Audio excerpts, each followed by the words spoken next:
Shalom, everyone, and peace of the Lord to all of you. Today we are going to talk about something very nice. Prophet Muhammad he have done. We know that Prophet Muhammad is an amazing prophet, and he, everything in the world witness for him is a prophet. Cats, rats, trees, stones, mountains, the moon, the sun. I mean, everybody. Except the Christians and the Jews and the Hindus and the Buddhists. I don't know why. So today we are going to discuss some of the Muslims' statement about Muhammad, and we will examine how truthful it is. One of them, that Muhammad he was able to convert trees into Islam. Some trees already they are Muslims. We don't know why, and they witness that he is a prophet. And it's very strange that a tree knew that he is a prophet and we don't. Very, very strange. We don't want to waste your time, so let us go to business.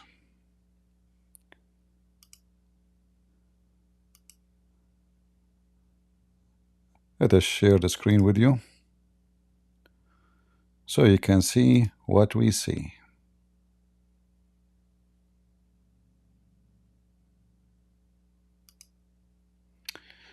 All right. Now this is the hadith here in the book called Sunan al-Durami, but for some reason the Muslim did not translate. So I'm not going to use it. I will use the same story reported. This is again Sunan al-Durami, book 0. Have you ever heard of a book? It's called book 0. Hadith 16.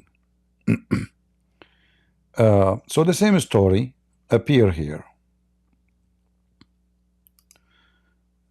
Let us read together.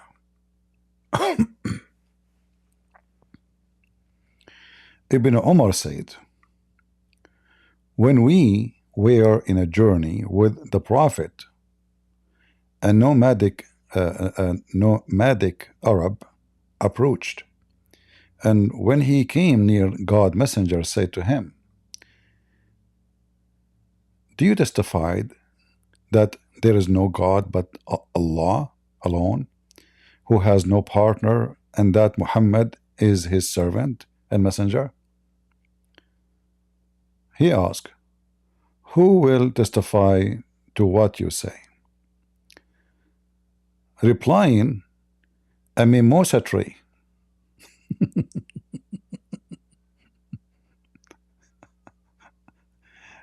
Replying, he said, this mimosa tree. He called it, and it was at the side of the wadi, which means far in the side. Wadi mean valley. Wadi, I mean, Muslim translation is very weird. Are you translating now, or you are keeping it in Arabic? But anyway, so the tree, the mimosa tree, is all in the other side of the valley. He called it, and it was in the side of the valley, and it came forward. Who is coming? The mimosa tree. Coming where? Coming toward Muhammad. Came forward toward, foring the ground till it stood in front of him. He asked it to testify 3 times, which means shahada. And when it had testified 3 times that it was as he had said, it returned to its said. Anyone understand what is that? To return to what it said, what he said? But anyway, don't question too much the stupidity of what the Muslims write in their books. The important here in this story, Muhammad could not do any miracle in front of his own people. Never. This is why the people of Mecca, his uncle, his family, they refused him. Even his uncle, who he grew in his house when he was a kid, he died and he refused to convert to Islam.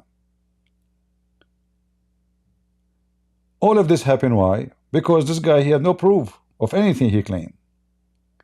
But then suddenly in their books we find things is total contradiction for what all the life of Muhammad is about. Suddenly, Muhammad not only making a tree talking, the tree is walking.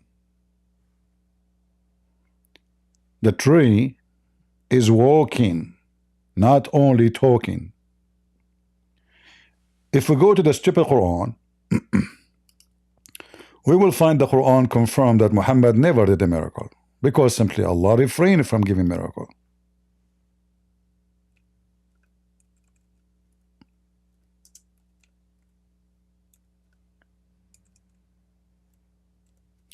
And the funny is, the Muslim, they say anything contradict the Quran, we don't take it, but they will take what it says in the Hadith against what the Quran is saying. Chapter 17, verse number 59. It says, and we refrain from sending signs, which mean miracles. Who is talking? Allah. Only because the men of former generations treated them as false. So is this verse here confirming that Allah gave zero miracle to Muhammad? Yes. In fact, he is saying he refrained. He refrained. And the funny is, you will hear all kind of list of things Allah he did to every prophet before Muhammad. The second you come to Muhammad, there is no miracles. Allah he refrained. So you ask the Muslims about Jesus, they say to you, Allah gave him those miracles. Okay. Allah, there's a proof? No proof for sure. Talk is cheap. I can say, I am the one who gave the miracle to Jesus. What about Moses? Allah gave the miracle of Moses. Oh, okay. So Moses was Muslim. Jesus was Muslim. Oh, okay. Even Abraham have miracles in the Quran. Everybody have miracles. Except Muhammad.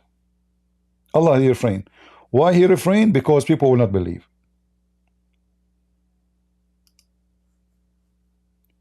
Well, then how this guy he believed? And imagine if Muhammad he can do this in front of the people of Mecca. Why he is doing it in front of one person, which is obviously is a fabrication. What about we do this in front of all the people of Mecca? Command a palm tree to talk. People will go crazy. Command the palm tree, mimosa tree, whatever tree you want. I like walnut. Command the walnut. I mean, was this a private show for one guy? So if Muhammad can make trees walk and talk, and even they, they say shahada, why he didn't do it in the front of everybody? If you remember in the Quran, the Jews, they made fun of Muhammad and they refused to believe in him. And Muhammad he agreed that the Jews they have an agreement with Allah according to him.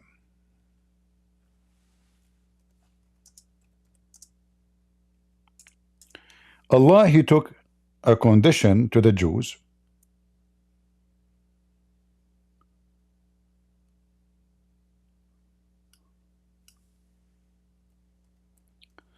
If anyone he invite them to believe on him as a prophet, that he is sent by Allah, he have to give sacrifice, and this sacrifice have to be eaten by a fire coming from heaven in the front of them.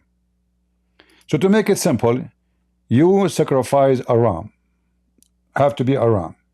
And here you see that Muhammad is stealing from the Jewish and the Christians. So in order for the Jews to believe in somebody, they said to Muhammad, and Muhammad agreed that Allah he made conditions on them like this. How we know? The verse in front of us. They also said, Allah took our promise not to believe in any messenger unless he showed us sacrifice consumed by fire, between two brackets, from heaven. Allah now answering them. Allah is refuting them. Okay, well, I did that before. I did that before, which means I did that exactly the same sign you are talking about. But you killed those prophets who did that. And here you see how stupid the Quran is.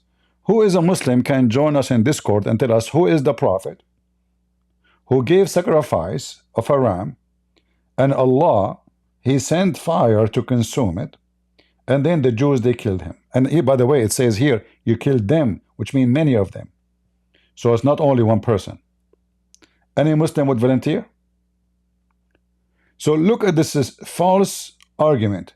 If this is the condition that those Jews, they will not believe, even if those people, they give sacrifice and the fire came from heaven. So why you put conditions on them, says don't believe unless they do that? Same time, as long as this is your condition, keep your condition. Who cares if they believe or not? You will punish them at the end of the day. Like, do you change your condition based on what people do? You put conditions. You told them you shall not believe. Did you give them a new conditions? No. Did you upgrade your condition? No.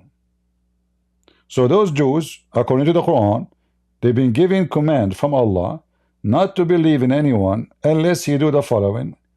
He gives sacrifice, a ram, and this ram will be consumed by a fire coming from heaven in front of them, not secretly. And if they witness for that, they will believe.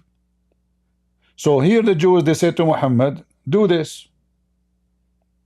And Muhammad agreed that Allah, he put this condition on them, as you see, because it says here, okay, well, say to them, there come to you messengers before me with a clear sign, even as you ask for. So how come all the messengers before Muhammad, they do the miracles even as they ask for, which is not what they are saying. They are saying Allah put conditions on us. This is not what they ask for. So even his response is stupid. Read carefully. The verse is saying that Allah, he put condition on us. Allah took our promise. It's not them asking for it.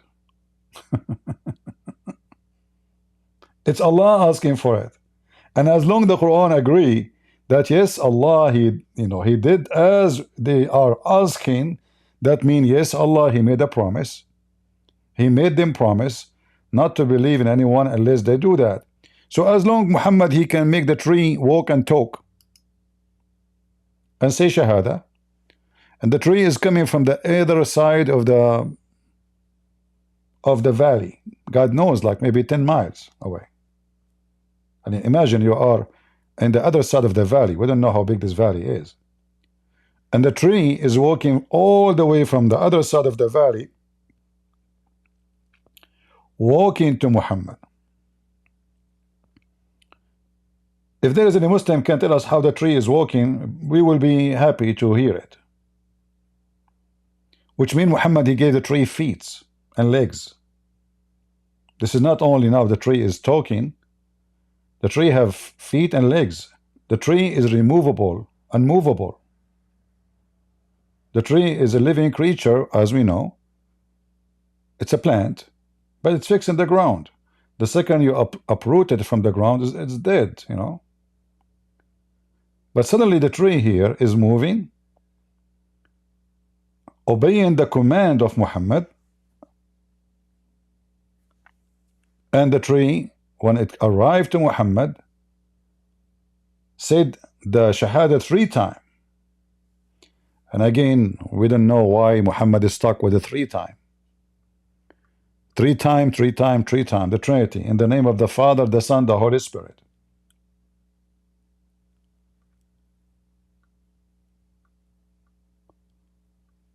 The story, yeah, somebody posting let me see if I can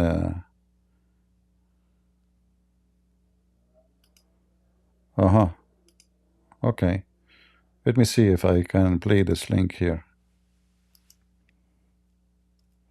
Somebody posted a walk-in. You cannot open it. Copy the link, open the link, open the link. Okay. Visit the site. Yeah, look like this is a video file. I cannot open it. I wanted to play it for you because somebody posted in Discord very funny walking tree. That was a good one. Do we have any Muhammadan would like to join us? Any Muhammadan? How the Quran says Muhammad never be given a miracle. And the funny, by the way, I don't know if any of you has noticed something here. Anyone notice where this verse is located and why this verse is very dangerous? Anyone notice?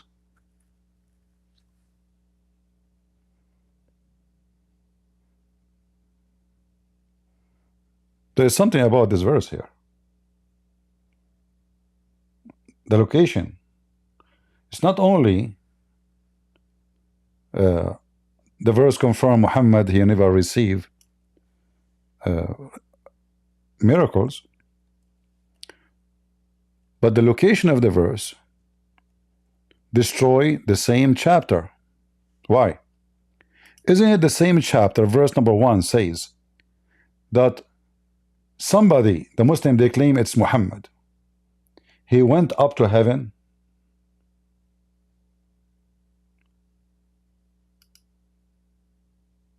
Huh?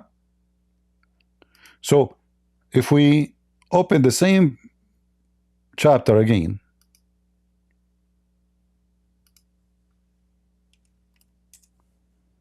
and we go to verse number 1.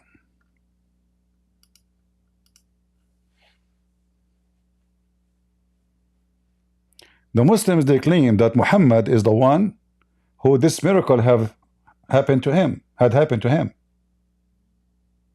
Allah took him at night in a journey all the way to the 7th heaven, and then he sent him to, according to the Muslims, to Jerusalem. All right. Anyone notice with me with the problem now? Who noticed? Why verse number 59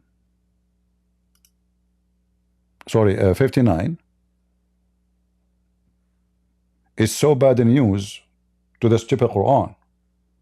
The same chapter, verse number 1. Who noticed?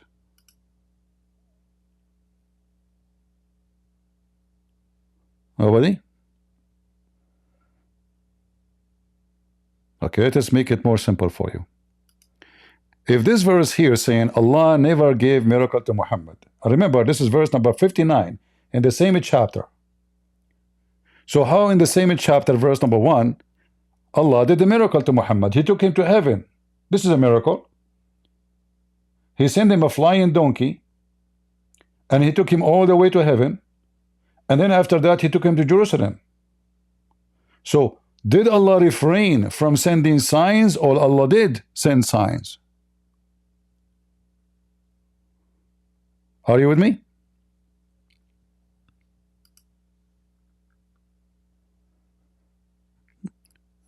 Did you notice how easy to prove Muhammad to be a false prophet? Christian Prince, please watch your mouth, or someone may insult your book. Trashi, please insult your prophet Enos, otherwise he will have all his diarrhea in your face. Go ahead, insult my book. Isn't it my book supposedly the book of Allah, you idiot? Go ahead. Go. Just go. I mean, this is how stupid the Muslims are. In one hand, they claim that the Injil is the book of Allah, the Torah is the book of Allah, and if I insult Muhammad, they will insult the book of Allah. Good for you. I mean, no wonder I say, when I say Muslims are stupid, prove me wrong. I mean it. Go. Huh? Trashy boy. So how Allah in the same chapter saying we never gave Muhammad a miracle, and I refrain. So what happened then in verse number 1? Who is the one was flying and going all the way to heaven, and the donkey, refused to let Muhammad ride him, and then Jibril, he shout at the donkey, said to him, shame on you, do you know who is this man? This is Muhammad, you idiot. And then the donkey, when he heard that this is Muhammad, he starts sweating his ass, and he was sorry. He asked for forgiveness. Very polite donkey, but he regret. He don't know. How he know that this is Muhammad? He don't look like Muhammad. He looks so disgusting. He thought Muhammad would look like Christian Prince, maybe, or maybe Zakir Naik. Christian Prince, first of all, you are I'm going to sue you for public defamation. What public defamation? What's called Abdul? Listen, why the donkey refused to let Muhammad ride him? Do you have explanation? Do you smell bad? You look bad. Why he refused? I mean, the angel and Allah, he sent the donkey to do this job, and now the donkey in Islam have a free will.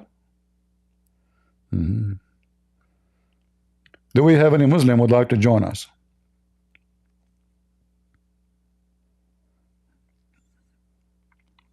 Any Abdul? No Abdul? We are dry these days. Nobody is convinced with the donkey stories of Prophet Muhammad. I mean, you have to be a donkey to believe in such a donkey. Let us face it. There's another story actually about the trees too. Let me see.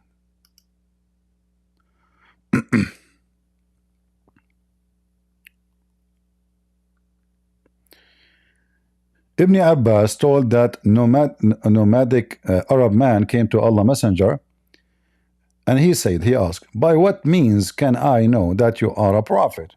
Okay, how I know you're a prophet? That's a good question.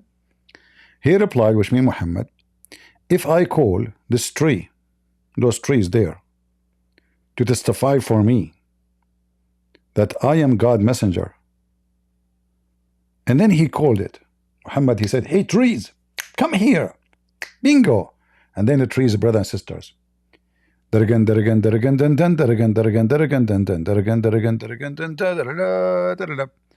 trees came like hurry up, hurry up. They came, the palm trees, they woke and said the Shahada and testify that he is the messenger of Allah. Then the Prophet, look how nice the Prophet, because now the tree now is what would do now? She just moved her place. I mean, do you want that to happen to you? Imagine yourself, you are a tree, and then Muhammad asking you to come here, but maybe there's no water in your area. Muhammad is a very nice person, so he told the tree, okay tree, thank you, go back, now you are done. But Prophet of Allah, should I go? Yeah, absolutely. Why you are talking like Ali Dawa now? Because I'm Ali Dawa, but I'm a tree. Scam a tree. Hey Muslims, and the guy, the Bedouin guy, when this happened, he accepted Islam. As long as it's so easy, do this in the front of people of Quraysh, instead of doing it in front of one person. I mean, do you see how the lie is fabricated? Only one person saw the miracle, brother. Only one miracle, and he have no name. It's just a Bedouin man. Who is this Bedouin man? Where this Bedouin? Just one person.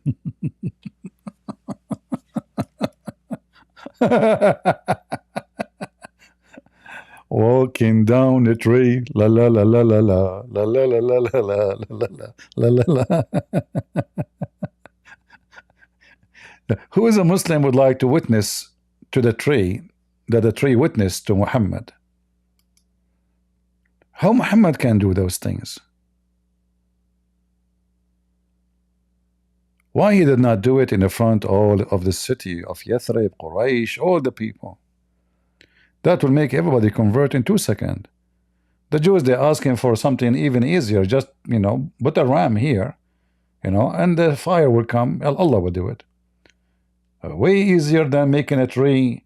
I mean, can you imagine the tree is coming out from the ground, squeezing itself and its roots? Like, did the tree cut its roots? How the tree did the Muslims? Maybe the tree start putting its roots out of the ground, huh? And like, I'm coming out, like, Okay, almost, Prophet, I'm coming, just wait, hold on. And then the tree pushed like the right side of her roots, and then she pushed the left side, and then she started running and walking to Prophet Muhammad. Right? Any Muhammadan?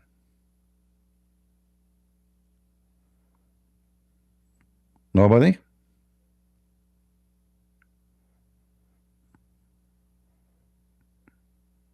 We will not keep you long because today we don't have too many people here for some reason. And as long as we don't have too many, I mean, we better finish here. And I hope you take the reference.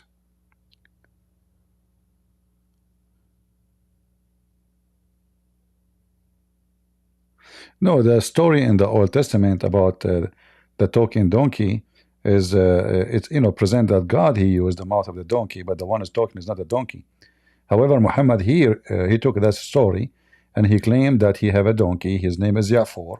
He stole the donkey from the Jews, and the donkey, he spoke to him and he told him that his name is Ya'fur.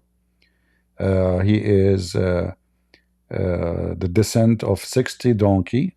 Allah created them only for prophets, and Muhammad is the last prophet, so he's the last donkey. That's it. That's why he did not get married. That's why when Muhammad, he asked his donkey, do you like females? He said, no, that why? Because he's the last donkey for the last prophet. Come on, see? If he like females, he's going to do boom boom. Then what? Okay, yeah, there's more donkeys of the same lineage. Those donkeys are made only for profit. You have to, you cannot just you people are crazy. Do you think prophet they ride normal donkeys? It have to be like not even Mercedes or like like it have to be something very very unique, right?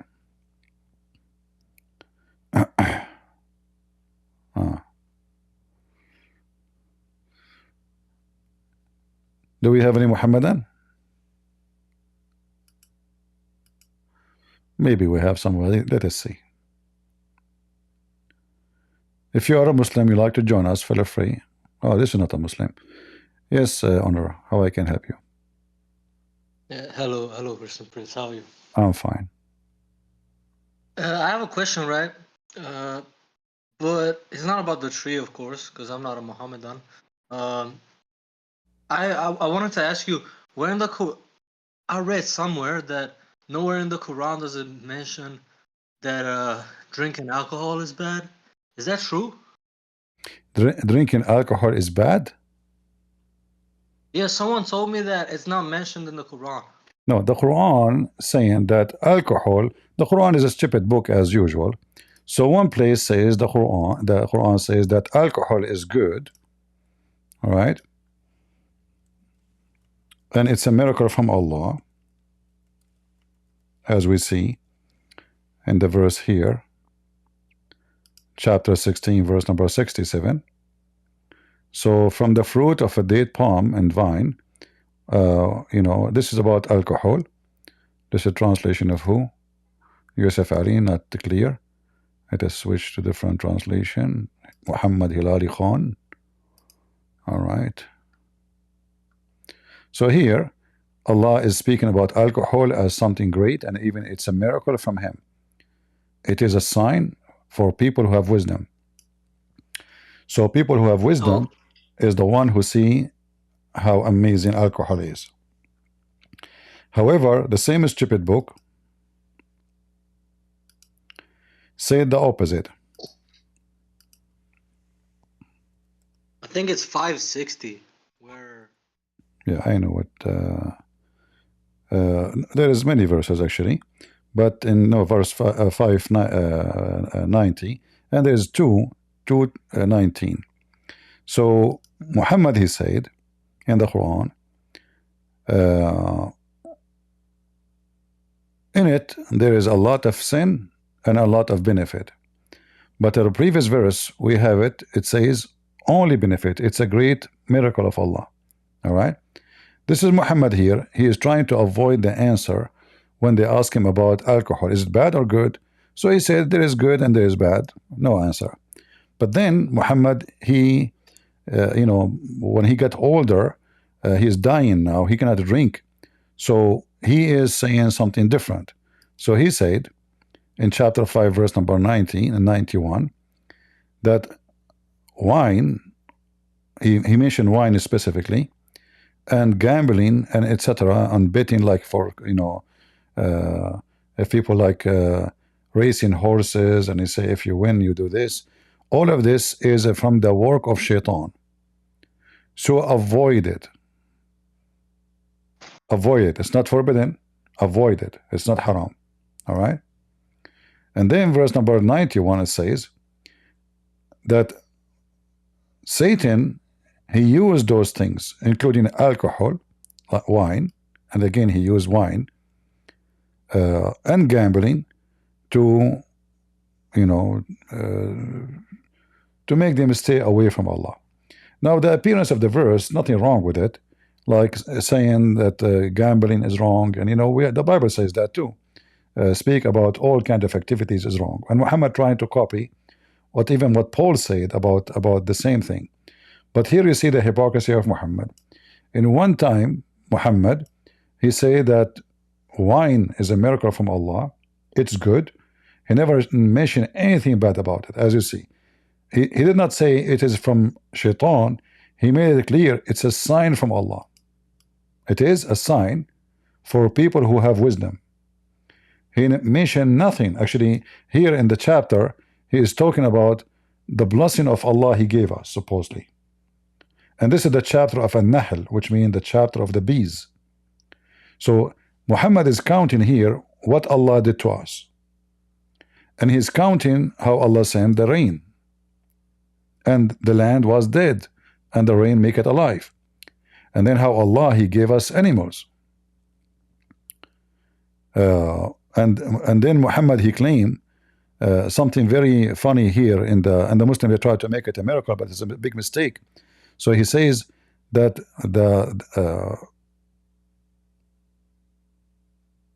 the animals, which mean like a goat, sheep, camel, saying that we are drinking milk from their bellies.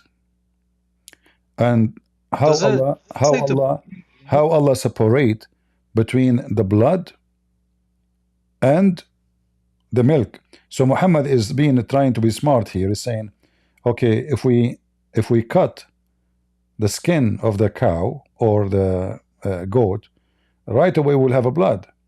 So how come the milk in a certain place? So Muhammad is speaking about that, saying, look how Allah he did. He separate the milk from the blood. But why the milk will be in the blood anyway? How Muhammad come to such a conclusion? Same time, after that he complete, like he continues saying, and then from the fruit. So he count for us the rain, then he count for us the animals, and now he is jumping to talk about fruits and what we do from the fruit, what we make, the benefit of it. And he mentioned that we make drunken drink. Drunken in Arabic it says sakaran, which means drunk, not drinking just water, drunk, literally, losing conscious. So, and he called it as rizqan hasanan, a goodly provision. It's a goodly provision. Verily, therein is indeed a sign for people who have wisdom. But when Muhammad, after he got into the situation when he was dying, after the Jewish woman, she got poison for him, Muhammad, he cannot drink no more. So Muhammad will lose nothing if he says drinking is forbidden, because he cannot drink. So Muhammad, he come with this, saying that drinking is from shaitan, and shaitan, he want you to use it to stay away from Allah. And this is why here it says, so obey Allah and obey the messenger. And here you notice something very funny. It says, and if obey Allah and obey the messenger, and be aware between two brackets of evil, all right, even though doesn't mention that in the verse. If you turn your back, which means you refuse to obey, well, the job of the prophet is only to be a warner. So here you notice something very, very stupid in the Quran again, because according to Muslims, Muhammad, he said in the hadith that if a person he is drinking, we have to beat him. We have to whip his back. So how here it says, if you do it, the job of the prophet is just to be a warner, nothing more, nothing less, which means nothing to enforce, nothing to enforce. Oh, okay. All right. So it's not obligatory. No, It's he just like a tip. yeah, here in the Quran, yes, but in the Hadith, Muhammad, he told them that if somebody doing that, whip him and beat him. But as you see in the Quran, we don't see it. He's just I see. he is just a warner. However, there's a contradiction here, because one verse says, if you remember, once there's a mental guy, his name Nader Ahmad. Once he came and he told me about scientists prove that women who have drink alcohol, they give birth to children have a defect. Now, for sure, this is stupid to say. This is a lie. But if you are talking about people who they are addict with something, any kind of addiction can destroy the baby. Even if you take medicine for health can affect a baby. So women, when she is carrying a child in her womb, she have to be careful for whatever what she do. So he came to us and he mentioned what scientists discovered, that women who have do drink alcohol, he did not say addiction, they are going to give children with defect.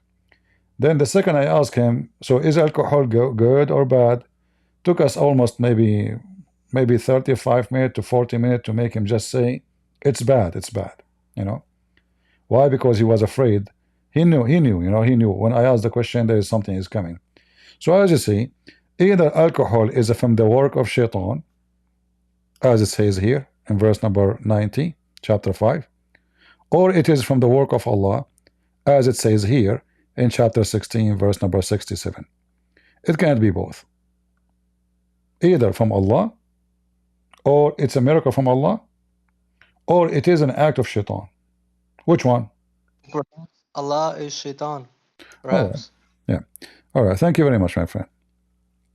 I have another question. This one is a quick one. I just needed a verse or a hadith. I remember in an old stream that you once did, you talked about Allah was talking to Baphomet and he called him one of many creators.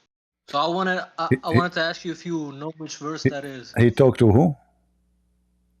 To Baphomet. He was talking to Baphomet and he said, what like Baphomet? he called him what Baphomet? Many creators. What Baphomet mean? I'm not sure. What is that word? It's like a false god. It's just like a false god. But I remember you once read a verse where Allah was talking to Baphomet, and he called him one of many creators, right? So Allah called another fake god one of many creators. Maybe you are talking about Baal. Or maybe it was that one. Yeah. So when Allah he says, supposedly in the Quran, which is not Allah talking, this is Muhammad. Okay.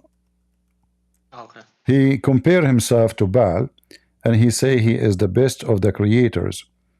That means Baal is a creator too, because if I say I am the best compared to Baal, well, obviously Baal is a creator too. All right. And this is the chapter in front of you, 37, verse 125. If I say, why you thanks Baal, but not me, and I am the best of the creator, that means Baal is a creator. I just said I'm the best, and I said the creators, and Baal is the god, is the god of fertility. So Baal, obviously, he is God, and he is the god of fertility. Otherwise, the word best of the creators here is a fraud, is a lie. Because either I am the only creator or there's other creators.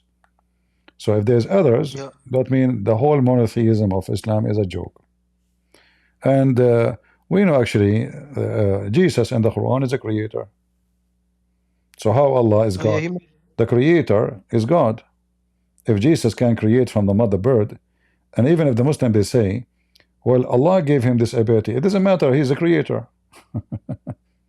You know, so what? Yeah, no other Only God can that create. Jesus, he give life. Jesus created from the mother bird and he breathed into it. Hey, bingo, we have a flying bird and he's a living bird. So until now, based on the Quran, there's live birds made by Jesus fly in the sky. there was actually a Muslim that gave me a counter argument to that. He said that Musa's staff turned into a serpent. Is that a thing in the Quran?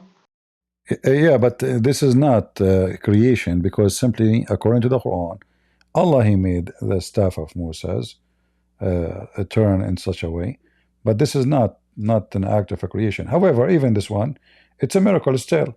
Muhammad, he have none. Where is this? True. Where is the staff of Musa? Also, Where is staff of Muhammad? Where is the why Muhammad don't have any? I mean, as you see, any miracle we see, Muslim they claim, can be found only in those books, which is written hundreds of years after Muhammad, contradicting what the Quran is saying. And the second you show Muslims, usually any hadith goes against the Quran, they will say we don't take it, we take only the Quran. But because they are desperate to find a miracle about Muhammad, they accept those stories even though there's no proof of them. Who is the one? Who is the witness for the story? Who is where? You know? Ibn Abbas, he said a Bedouin came. That's it. Who witnessed? Was even Ibn Abbas there? He didn't say. He mentioned a story. Who told the story? Who was in there watching the story? Nobody. Who is the Bedouin? Nobody knows. It's just a Bedouin. When it's come to Jesus, we have thousands of people witnessing every miracle Jesus he have done. When it's come to Muhammad miracle himself he did not witness. Like one of the miracle of Muhammad, he went to heaven, but Muhammad himself, the second he started describing Jerusalem, because they asked him when he said he went to Jerusalem, he started describing Jerusalem, he failed miserably, and even those who follow him, they believe in him, they start leaving Islam after he started describing how Jerusalem looked like. And then Muhammad, he went, took him some time to find some answers, and he came with a better description of Jerusalem. So like even Abu Bakr, why Abu Bakr called Abu Bakr as-Siddiq? As-Siddiq mean the one who believed. Believe in what? When Muhammad told the story about Jerusalem, his trip, everybody laughed at Muhammad for the false description he gave to Jerusalem, except one person. His name is Abu Bakr. So they change his name and they start calling him Siddiq, which means the believer, the one who agree, the one who believe. All right, we can find that. Maybe let me see if I can find this story. Yeah, even people they left Islam after Muhammad. He mentioned his so-called miracles because he failed to describe Jerusalem. All right.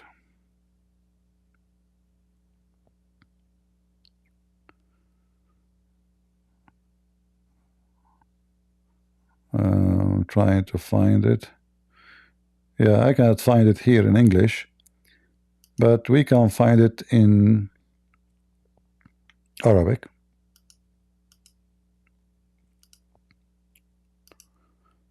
so why can I take the donkey express to go to heaven? Here's the Do I story. have to say?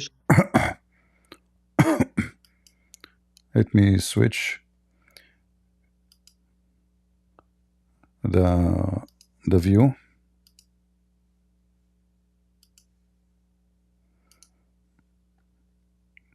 And I'm using different browser now, so I can use a translator. All right. So here, this is the hadith here, which is authentic from Aisha. She said that when the Prophet been taken to the Masjid al-Aqsa, the Muslim they claim in Jerusalem, And he in the morning, he start talking about that. And many of those who believe in him and they trust him, they left Islam immediately. When I was taken by the Prophet, may God's prayers and peace be upon him, to the Al-Aqsa Mosque, people spoke to this, so people who believed in him and believe him. Yeah, translation is not accurate. So here it says, فَارْتَدَّ نَاسٌ مِمَّا كَانُوا آمَنُوا بِهِ.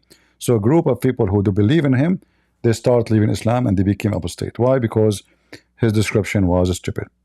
And then they said to Abu Bakr, did you hear what your prophet, your friend, he said that at night he went to Jerusalem? Do you believe him? They said, do you have to your friend who claims that he was captivated tonight to Jerusalem? All right. So Abu Bakr, he said, yeah, I believe, you know. But even Aisha, she said that she witnessed that Muhammad, he was next to her all night in bed. This is why Aisha, she said, and we see that here, that Aisha, she said, he left up to heaven, but he left up by his spirit, not by his body.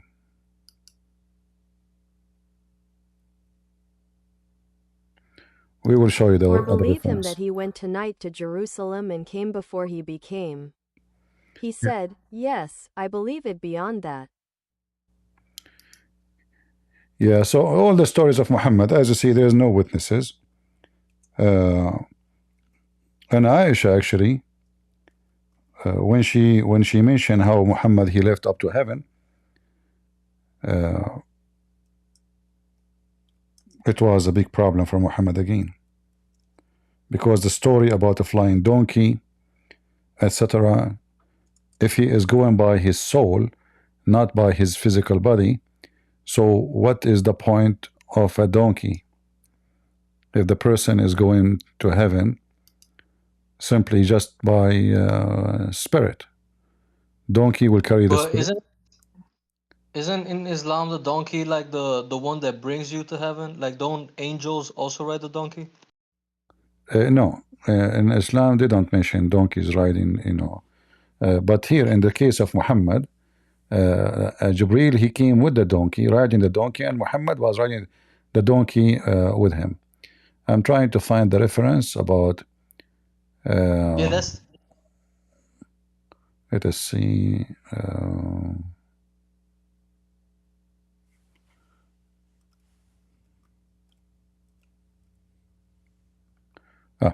So here Aisha, she said, let me see if I can find this hadith in English. I'm looking for it, so Aisha, she confirmed that the body of Muhammad was not missing during the night of he went up to heaven. Let's see.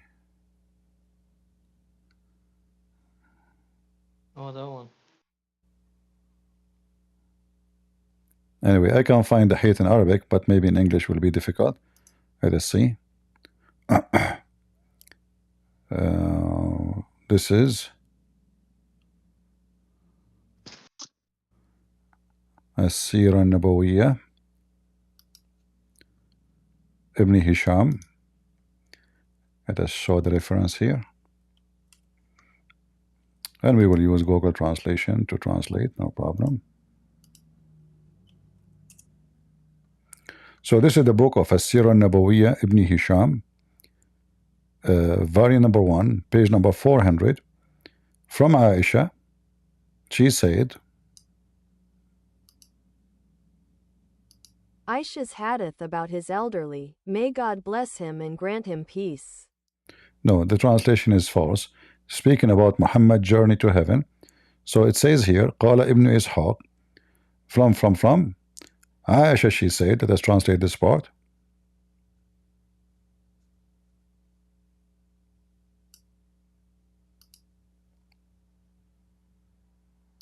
Ibn Ishaq said, some of the family of Abu Bakr told me, Aisha, the husband of the Prophet, May God's prayers and peace be upon him, used. The translation is really messed up. Let me try to translate the red part only. Ah, this is better. What lost the messenger of God? May God bless him and grant him peace, but God is captive in his spirit. So translation again is bad. So what Aisha, she said that the prophet body was not lost. The prophet body was there. Did not his body was next to her all night in the bed. All right. What lost the body of a messenger? Was not lost. So the body of the prophet was there. So the only solution for the journey of Muhammad, that he went up to heaven by spirit only. So Aisha, she exposed Muhammad lies about Muhammad being taken up to heaven in the top of a donkey. And then Aisha, when she said that, it was too late to fix it, because simply, you know,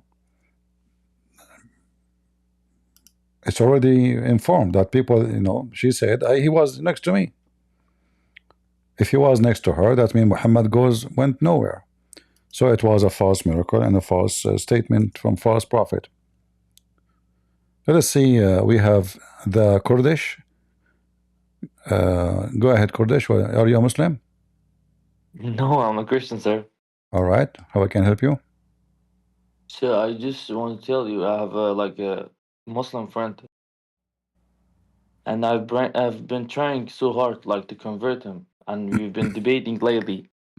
And he's telling me, he always tell me to like come and talk with his like what is it called, like those who say Allah Akbar in Fridays, masjid, Imam Masjid, or I don't know. Yeah, the masjid. Okay, the Imam. Yeah, and I don't want to like meet the Imam. So can I bring him here and maybe you can help him to convert maybe? Sure. You can bring the Imam too. We will make them both leave Islam, not only him.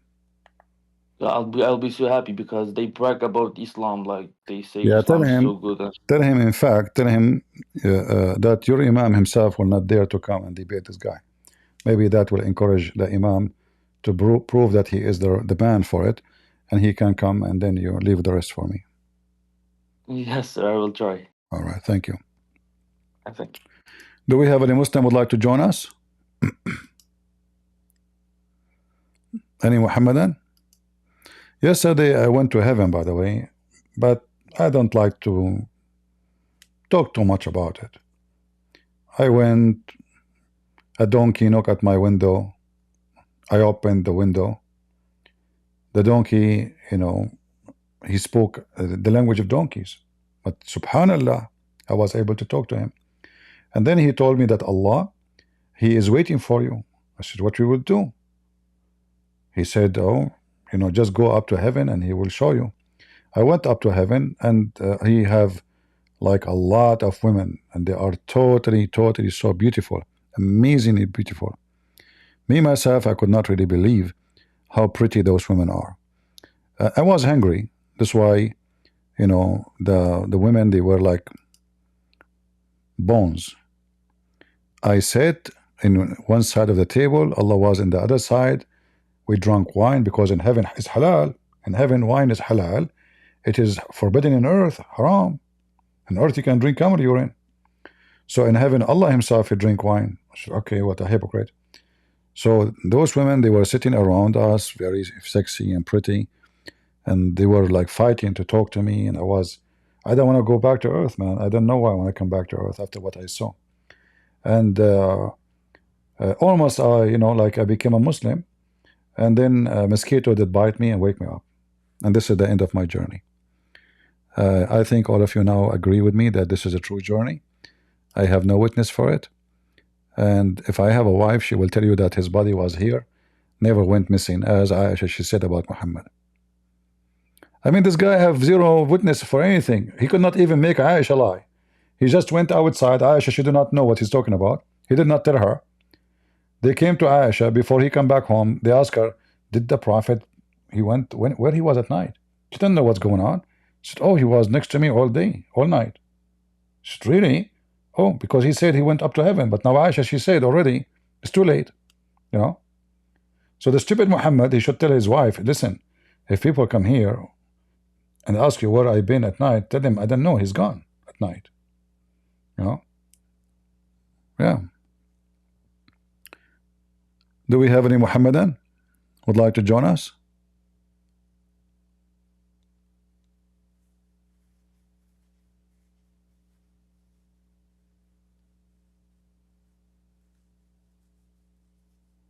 Anyone? Who is a Muslim would like to join us? No Muslims. All right. Well, we will not keep you long. I hope today, guys, you have you learned something new, and we are sharing reference with you. By the way, anytime you want reference, like you see my screen in different location, these days, because you have phones, they can search, the AI can search. You can take a screenshot of what you see in the screen, like now this one here.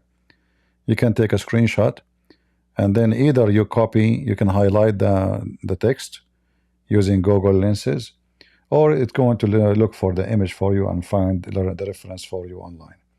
So you know, today things become way easier than before. So even though like this is in Arabic, you cannot read, even your phone can translate for you. Actually, you know, you can point your camera and use Google Translation and can translate for you the text which is in different language. All right. Last call. Do we have any Muslim would like to join us?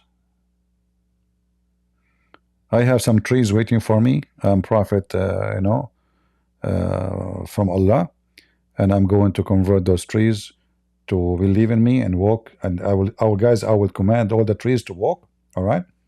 But I cannot show you that because you will go crazy if I do that. So for your safety and security, I will not do that. You know, otherwise I will do it. Trust me. But because I know, I mean, imagine, you know, you people are normal people. You cannot handle those things. You know, like somebody says that the trees come and walk here and talk. You go crazy. You know.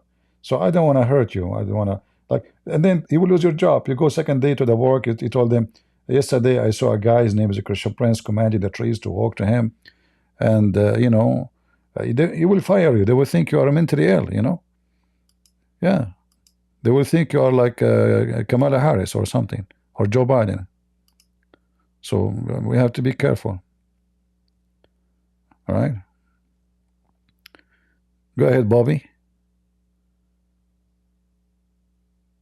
Shalom, CP. Shalom, shalom. I have only a question. My cousin, he's converted to Islam, Okay. but he say he only believes in the Quran. Is that possible to be only Quranist? How can I? Well, you know, turn him no, Christianity? such a person who says to you he convert to Islam and he believe only in the Quran, obviously is an idiot, because Islam is not in the Quran. There's nothing. Carco, TNT, please mute your microphone, my friend.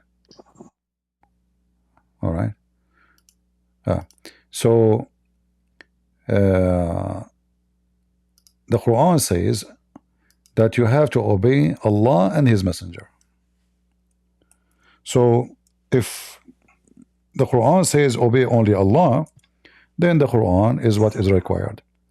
But the Quran make it clear. In fact, in some verses it says, whoever obey the messenger, he obey Allah. So all of those verses says it clearly, like as an example, chapter 4, verse number 80, he who obeys the messenger has indeed obeyed Allah. So obedience of the messenger have to come through what? Through obeying Muhammad, whatever he say, not Quran. Quran is Allah say. Muhammad say is not the Quran. If they say Muhammad say is the Quran, that means the Quran is not from Allah, it is from Muhammad. And most of Islam is not in the Quran. Maybe 95% the Quran is empty book. There's nothing in the Quran. Where in the Quran says pray 5 times, where in the Quran says anything about the rituals, how to practice things, nothing. The Quran is empty book. No. So the one who said that to you, he say I believe only in the hadith because he think by believing in the hadith, he can avoid the embarrassment in the Quran, in the hadith. But the Quran itself is more stupid than the hadith. Bring him here. Let us see if he can handle the truth about what the Quran says. If he believe only in the Quran, that's wonderful, no problem. Still, I can make him leave Islam in 2 minutes, because the Quran is full of stupid stories. All right.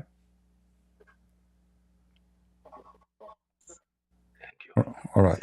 Yeah, thanks a lot, CP. Thanks You're a lot. God welcome. bless you. Just to bring him here, you know. Show I will talk with show him show him the verse about how the baby is made in the Quran. Tell him you believe in this. This is the Quran. You know. Do you believe in this? Ask him which one Allah created first, the stars or the mountains. So the Quran is a stupid book. Nobody will believe in the Quran anyway. There's no way anyone have a brain will believe in what is written in chapter 23 verse 14. All right, TNT, go ahead. Go ahead, TNT. TNT, go ahead.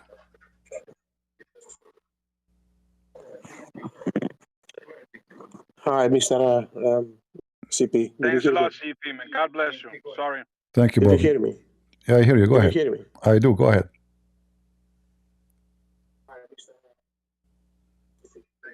Go ahead.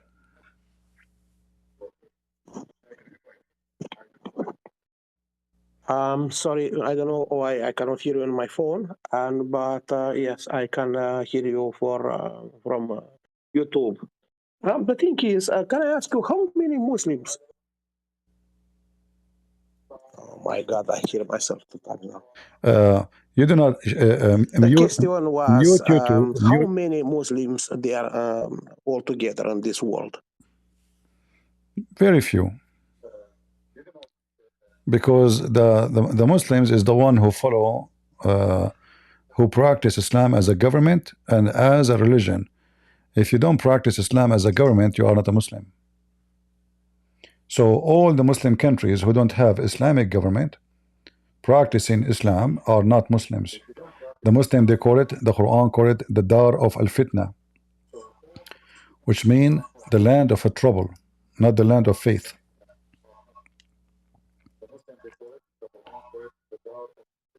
All right.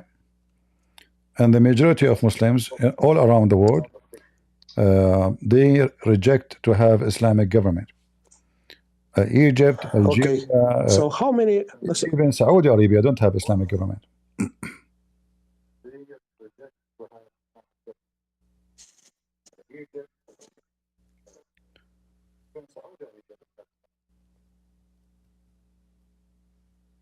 So how that come that you know, like they are like 1.5 billion or something like that people?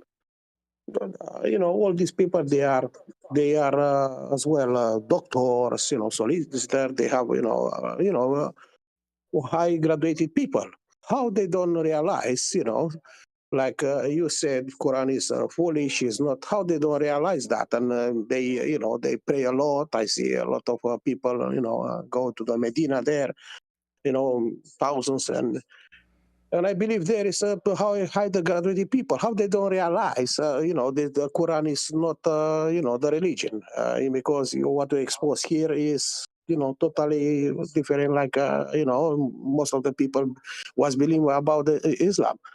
But how that come that people no realize is wrong religion? Yeah. Well, first of all, there is a lot of them, they leave Islam. And the one who don't leave, either because he don't want to think about it, because simply he consider thinking about it is a sin, so he avoid thinking, or he knew it is a lie, but he, in order to preserve his position in the society, because if somebody leave Islam in a Muslim country, he will be killed. It's not a joke. It's like I leave Islam. So if you give a freedom for Muslims, then we will know who is a Muslim or who is not. And because Muslim society, they are like a spy on each other. So a person, he have to go to the mosque every Friday, even though he don't believe in going to the mosque and he don't believe in praying, because he did not go. People will say, oh, this guy, he became apostate, he is not going to the mosque, and then he will be in trouble.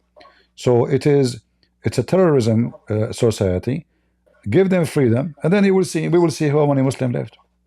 And that's why any country, any Muslim country, we can say that a place where there is a freedom, I can tell who is a Muslim, who is not, because they have a freedom to leave or to stay. As long as nobody have the right to leave Islam, then who is the Muslim? We don't know. But reality proved to us that none of them is a Muslim. Otherwise, why they don't have an Islamic government? Like who is stopping Egypt from having Islamic government? Who? America? You know? The Muslims, they have an Islamic government for almost 2 years, the Muslim Brotherhood. More than 35 million, they went in the street and they kicked them out. So they don't want Muslim government. Algeria, Tunisia, Morocco, where is the Muslim government? Which country? Even Taliban, they are not Islamic government. They don't practice Islamic, you know. So, and Islam is a government. If it's not a government, there's no Islam.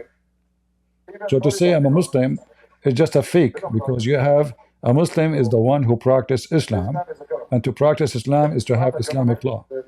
Islam without law is not religion. A Muslim is the one who practices Islam. To practice Islam is to have Islamic law. Islam without law. My friend, maybe you need. Maybe this gonna be the reason they immigrate. It's a lot of Muslims from other countries. They come in here in Europe, in the Christian countries. Yeah, those who they are in Europe, simply Islam became an identity for them. It's not a religion. It's like we gang together because everybody is against us. So they are not really religious. They are just Muslim by name still. So you will see even someone, she never wear hijab when she was in Iraq or in Syria, but she go to England, she wear the hijab. Why? Because there she wanted to be noticed. You know, this Muslim society will not even marry her if she don't wear hijab. So they put a pressure on women. Even they start throwing acid at people in the street. If a Muslim woman, she is not wearing hijab, they spray acid at her face. You can search on the news and see how many women they suffer from that. So Muslims in Europe, they are not free. Muslim in Europe is that they are under the threat. Even European now are under the threat of Islam. Like today we heard in the news that the British government, they are going to make a blasphemy law. Anyone who burned the Quran, he will go to jail as a hate crime. So now they will make a law to protect Islam, only Islam, from anyone insulting Islam or insulting Muhammad. So they are expanding their you see, in Europe actually the Muslim, they have more authority than Muslims in Muslim countries, because Europeans are stupid.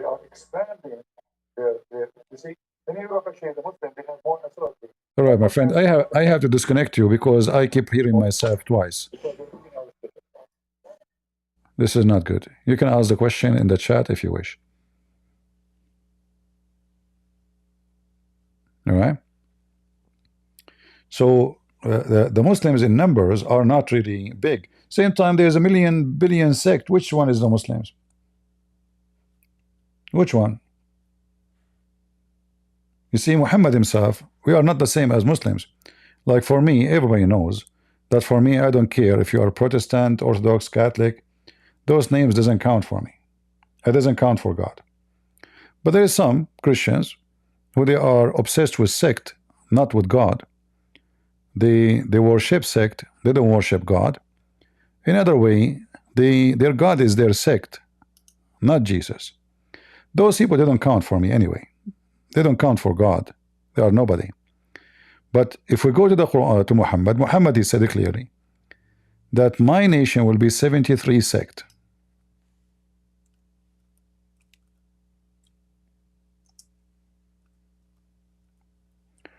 The Jews and the Christian will be 71, 72. So based on Muhammad, and one of them only will go to heaven. Only one of them will go to heaven. And this is authentic. So based on Muhammad's speech, the Christians and the Jews are 71, 72 sect. Islam is 73, and one of them is the little minority, the minority, not the majority, those are called a Jama'ah, they will go to heaven. The rest of the Muslim will go to hell. So based on Muhammad, the most divided religion is Islam.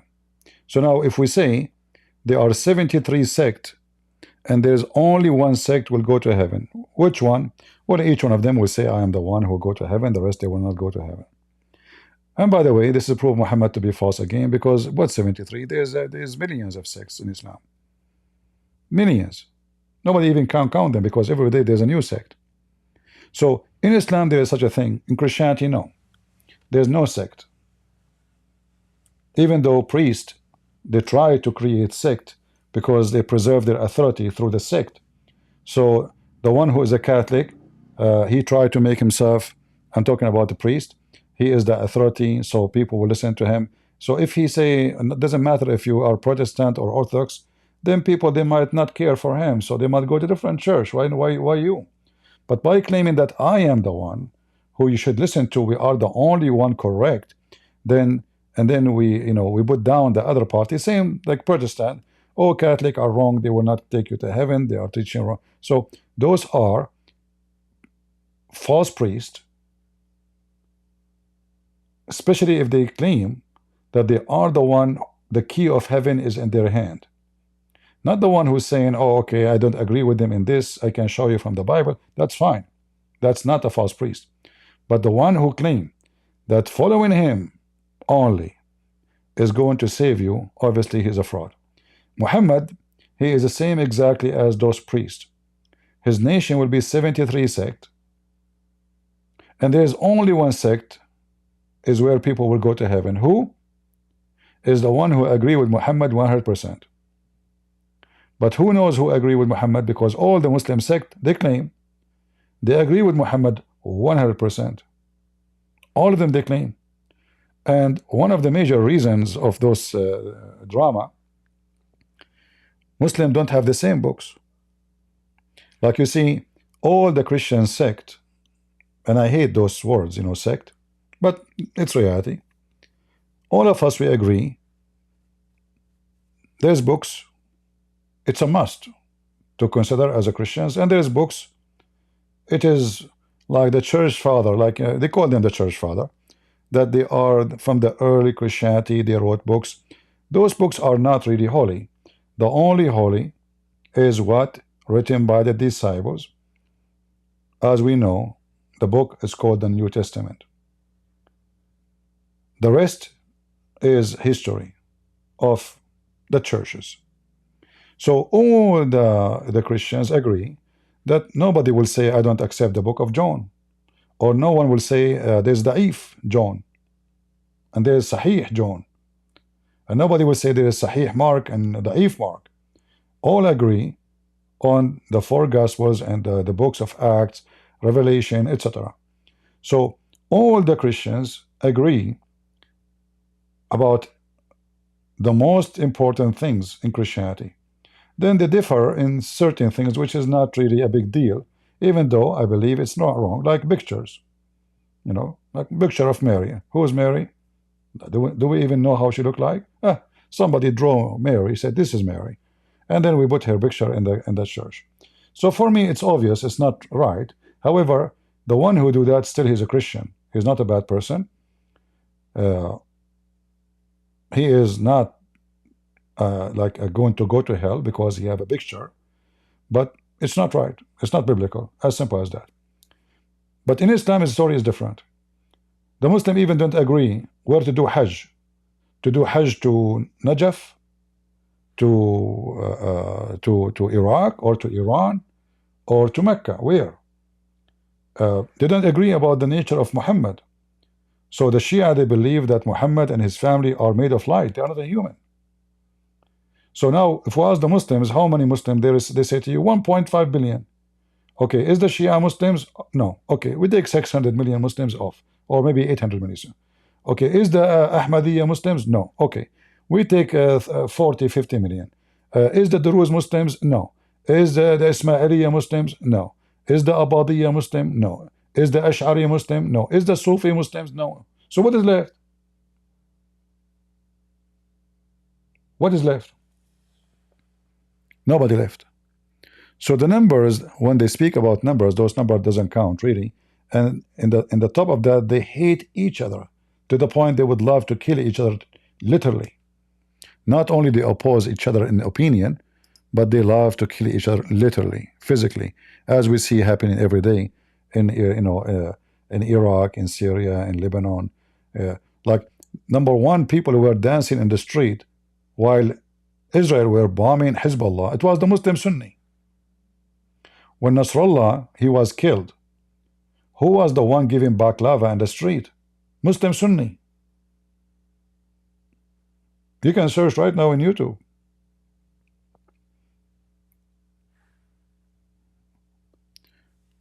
So when they speak about numbers, that because they are hypocrite. Where is the Muslims in Egypt? Go just type breakdance in Egypt. You will see women are naked.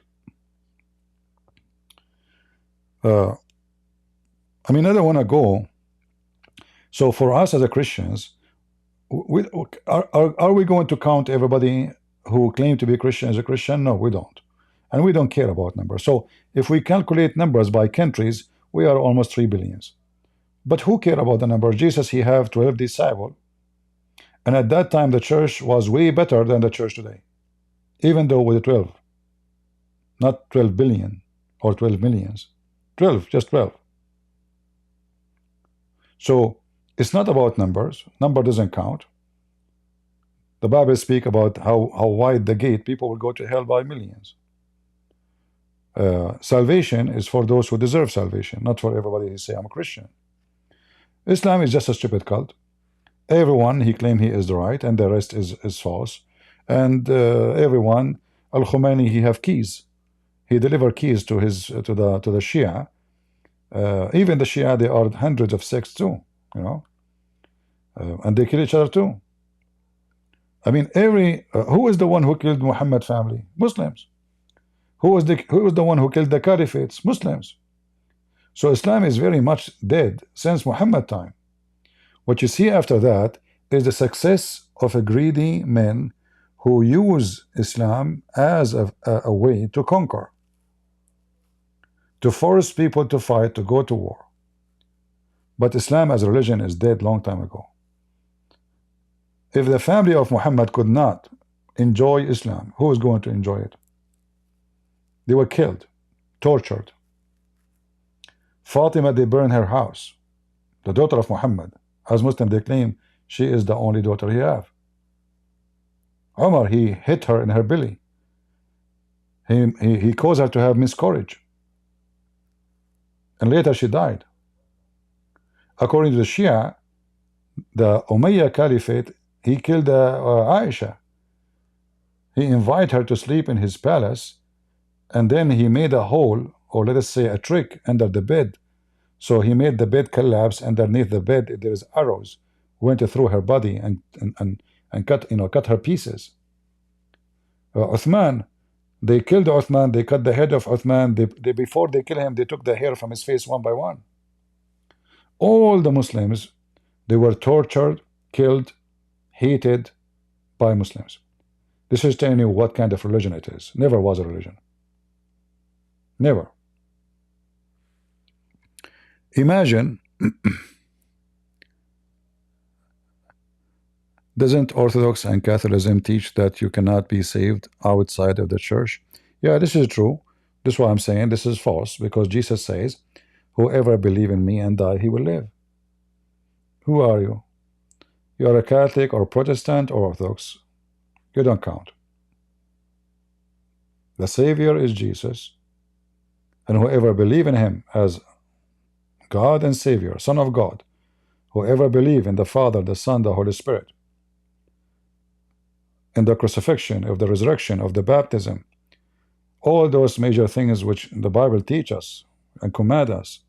Same time, those who they forbid themselves from doing all kind of filthy act. So if you believe, you are a true believer, you are saved. Who care what the priest from Orthodox or Protestant or Catholic says? This I say to you, never listen to those people. Never listen to those priests who say Only here you are saved. They are lying to you. They are not being decent. They are worshiping sect, and they are seeking their own authority. So like, because now you say, oh, this is only the priest here, this church here is the only one can save me, I have to stuck with it. This is the whole idea of this propaganda. Doesn't matter what the church name. So I say to you, the second you hear a priest saying that this is the only church can save you, there is something wrong. For the Savior is Jesus, and the one who believes in Jesus will be saved. Like the one who was on the cross next to Jesus, what he was, Orthodox or Catholic or Protestant? Right? Didn't Jesus promise him right away, today you will be with me? He did, right? What? Those are kings. They were fighting over authority. As you see today, those bishops, they became an authority. They live like kings, they dress like kings, they walk like kings, they eat like kings, their house is like kings. Jesus don't even own a donkey. Did he? Jesus washed the feet of his disciples. Today those men, they have bodyguards, security. They have their own private airplanes. They have nothing to do with Jesus. Well, if a Muslim want to come to the mic, put your hand up, I will invite you, no problem. All right? Turkish Muslim, let him come to the mic.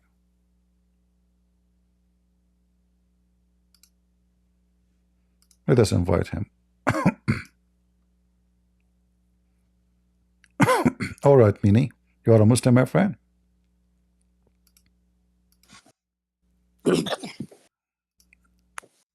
Yes? Hello. Hello, hello. Are you a Muslim?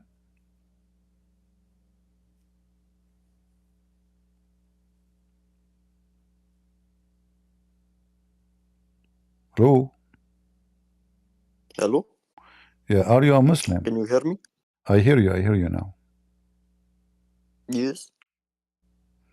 You are a Muslim. Why? I see next to your name you said Jesus is a Muslim? Correct. I can't understand anything. Are you using the internet of the neighbors? I said correct. Okay, but if Jesus is a Muslim, why he did not marry a 6-year-old girl? Because you don't need to. Okay, what will make Jesus a Muslim then? How come he didn't have 25 wives like Muhammad? He's Muslim because Allah said he's Muslim. Well, Allah said he is Muslim, but if he is a Muslim, then according to Islam, the religion of Islam is based on sex, not based on just saying I'm a Muslim.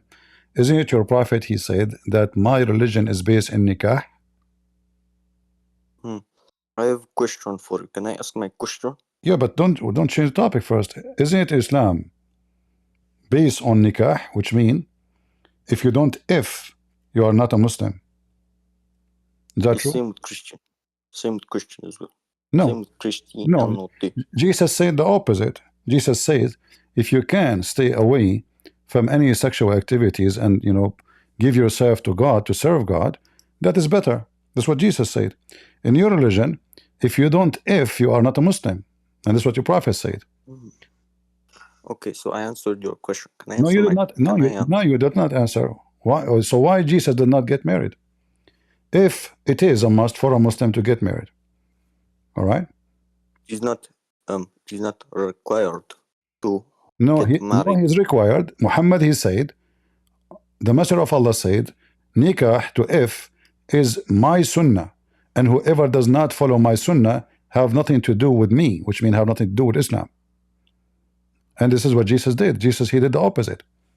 He did not. But this is talking about after. After, before is different.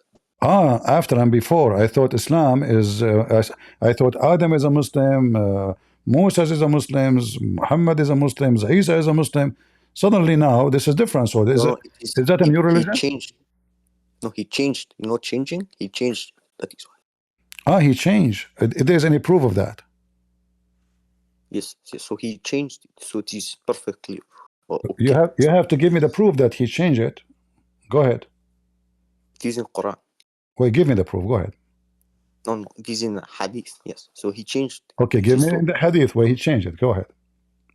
no. He changed it when he introduced that you must get married at that time. So any time after you need to do this, but any time before Where here it they did says not get know. married? Do you see anything it says get married? It says go and F. There's no marriage.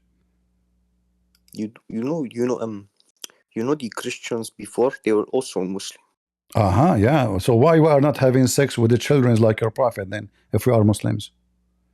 because they were Because what? because they were. I don't understand what. I said they were. They were? Okay. Yes. Can you name for me the Christian, not just a criminal, a Christian, a real Christian? Like we have the disciple of Jesus, and we have the companion of Muhammad, if we want to compare. Yes. So So Jesus get married. Jesus get married? Yes. Okay, can you show me the reference? Yes. So Mary Magdalene Mary Magdalene, where it says that he get married. in Bible. In the Bible it says, okay, can you show me a reference? I do not know on my top of my head. Get it from the top of your balls. If you don't have it in your head, who care? Give me the reference. You mention something, you have to give it. You don't say I don't have it. Yeah, go ahead. Show us where it says. So can I fuck Jesus means us? Oh, I want to fuck Jesus. Oh, you know Jesus? I love raping Jesus. Yeah, faith is come back. Like your prophet. You will pay for this, my friend. You will pay. Just wait. Just wait. You will pay heavily.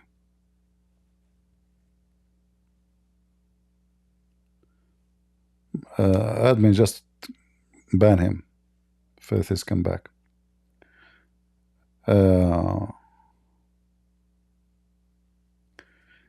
You see, the Islam not only hate Jesus, but Islam is really antichrist. However, there's many Christians are antichrist.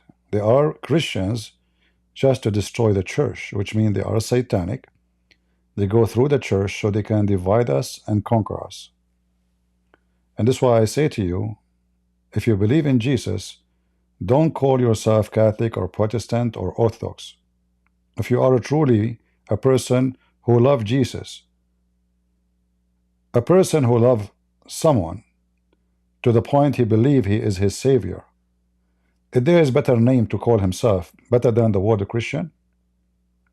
So the second you say I'm Catholic, in fact you are favoring the word Catholic over the word Christ. The second you say I'm Protestant or Orthodox, you are doing the same. You think it's better for you to be called Orthodox but not to be called a Christian because Christ doesn't count for you no more. You are just a sectarian. You are a fool who follow a bunch of fools but not Jesus. A true Christian, he don't see himself as a Catholic or a Protestant or Orthodox. He see himself as a Christian, for there is no better name in earth or up in heaven to be followed. You know, like when somebody served in the army, they gave him the highest medal, the Medal of Honor. He would it wear in his chest. He's so proud of it. He accomplished something nobody accomplished. Few. Those who they are following sect, they are the same as someone. He received the most honorable medal, but what he do? He put it in the drawer, and he got another one, and he put it in his chest. Have nothing to do with the honor. Have to do with division and satanic. So a person who honors Jesus Christ, he gave himself the honor by carrying the name of Christ and only his name. That's why for me, I will never call myself any of those names. They never satisfy me.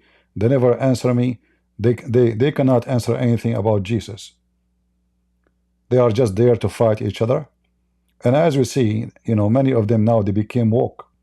So homosexuality is okay. And, We start with images and pictures, and then the Mama Butcha, whatever her name, is God, and then they have a woman. She is a priest. She, like in the Protestant, she is saying it's okay to be a gay, and then a Catholic nun. She go in TV. She say Muhammad is a prophet. So we have a lot of trash wearing uniform, and the uniform have a job, is to deceive the Christians. That's why they are in the uniform. That's why Jesus says, be aware of false teachers. They come to you in the clothes of a sheep, but they are wolves. So you will be a donkey, not a sheep, if you follow blindly. Somebody have a carrot in his hand and you follow. You don't know why you are following. You are following the carrot. You are not even following the man.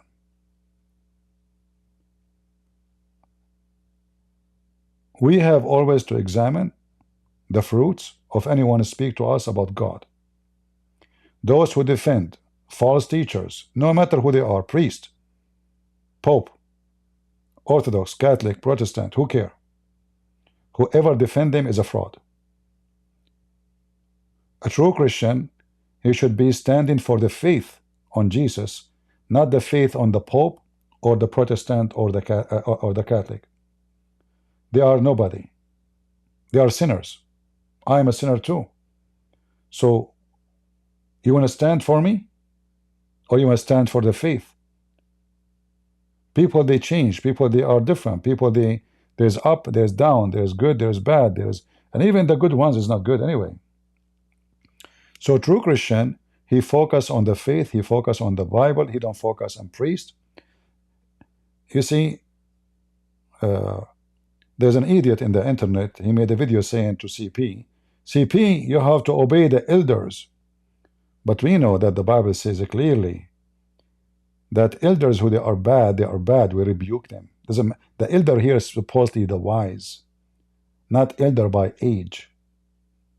You can be elder by age, but you can be a teenage even you are 80. So when the Bible speaks about elders, is not allowing us to be a bunch of sheep following a false man just because he's an elder. That's why we see in the book of Acts, we see that the disciple of Jesus himself, they are debating each other, but all of them, they are the elders. There's a debate happening between them, what we should do here, but the debate happened with love and passionate of Jesus, of Christ. Those elders these days now, they become so woke. So now homosexuality is not a bad sin. God loves everybody. That's what they say. You ask them about homosexuality, you ask them about fornication, you ask them about anything, they will say to you, God loves everybody. What happened to the verses in the Bible about heaven and hell? They don't mention it. They will mention it to you if you say I'm Protestant or Catholic or Orthodox. Oh, you will go to hell if you finish them. But if you say I am a gay, they don't mention the word hell. So look like for them to be a gay is better than being from those churches.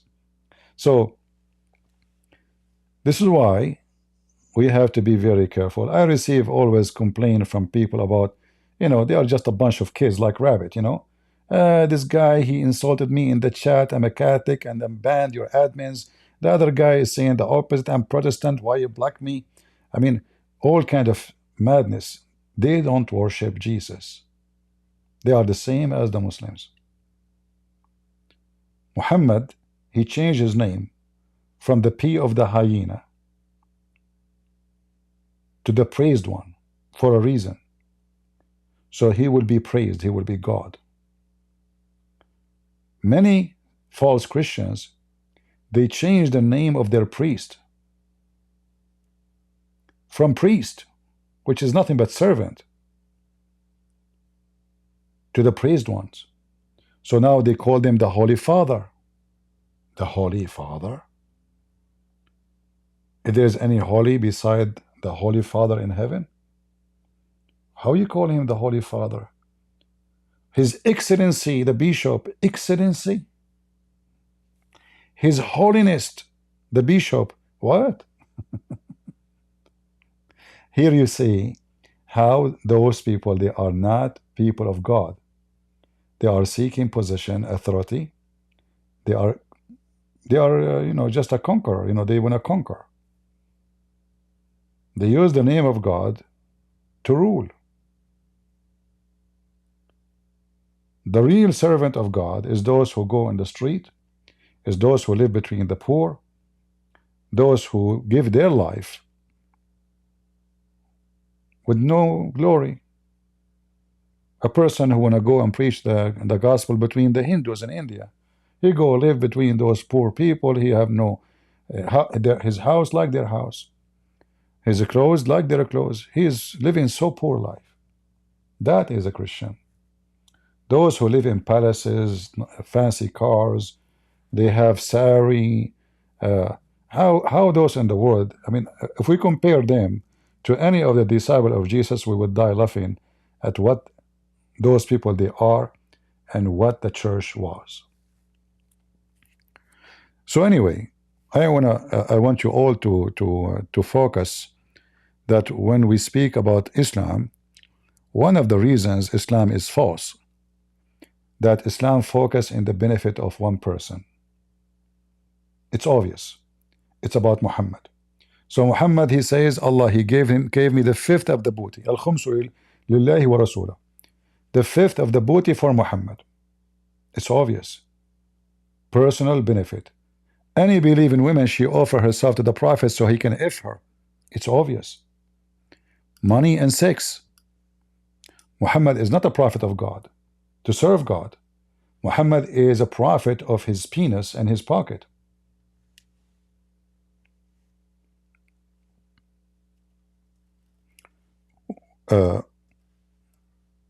I saw a program in the Deen Show, which is a Muslim TV show. The guy was speaking, what Prophet Muhammad got from this? They even offer him to be a king. He refused. Well, Muhammad already a king. What did he refuse a king? He's higher than a king. He's a prophet and a king. Any believing woman, she offer herself to the Prophet so he can F her. Is that a verse coming from God? The man already have 25 wives already, at least, and he have hundreds of slaves for sex. Was that enough for him? No. Any believing woman, she offer herself to the Prophet. What does this have to do with serving God?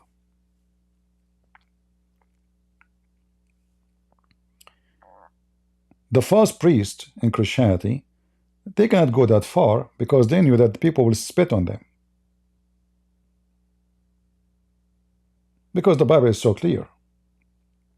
But what they can do, they can claim that they are the one who have authority to save you. And then they will start quoting for you some verses which have nothing to do with them, claiming that this is about Peter and each one of them is Peter. But in reality, none of them is Peter. Even Peter himself, Jesus called him Satan. He said to him, stay away from me, Satan, when he said something wrong. So be aware of false teachers and never surrender yourself to any priest but to God. And surrender here, not surrender by force, but by you doing things willingly, by your choice. All right? For me, I have no respect for people who they are sectarians, who they favor themselves to be a sect over being a Christian following Christ. All right? And by the way, there's a benefit if you call yourself a Catholic. Okay, Catholic are a big number. So now if I say Catholic, I will get way more support. Or maybe I say a Protestant if I am a place where a town majority of it is a Protestant. Or if I say I'm an Orthodox, there's always a benefit for sure. But what a benefit of a man, he win everything but he lose himself. Right? When you lose yourself, you are a loser. You can win the whole world, the Lord, he said. He said, don't be worried from the one who destroyed the flesh, but be worried with those one who destroy your spirit, your soul. So the second you sell your soul for an authority, not the authority of Jesus, somebody trying to replace Jesus on this earth, somebody saying, I am the one who can save you, I am the one who have the true teaching, that cannot be true. Even some, they will say to you, who is the one who preserved the Bible for you? They are insulting Jesus again. It turned to be the one who preserved the Bible is someone who's an Orthodox or someone who's a Catholic, not Jesus. Isn't it the Lord? He said, the earth and the heaven will pass away, but my word will not. So now you are the one who preserved the Bible, not Jesus. So they try to claim glory for their own, and they claim that they are the one who preserved the book for you. No, the one who preserved the book is the true believers, have nothing to do with being Catholic or Protestant, by the power of God, not by their own power. So they deliver the messages through generations,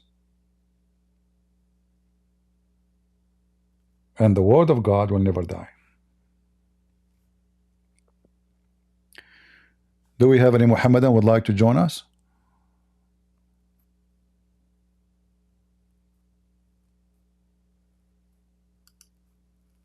Any brave Muhammadan?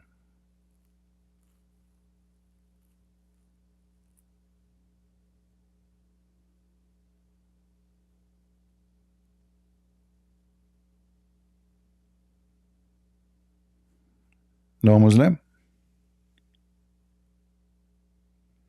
Not even half Muslim? Look like all the Muslims, they agree that Muhammad is a fraud. They don't dare actually to debate us.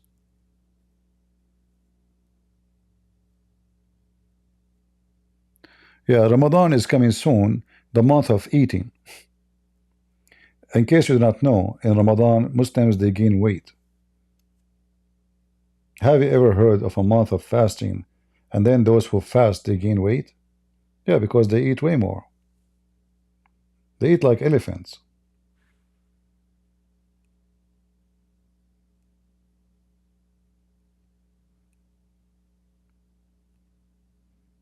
Any Muhammadan?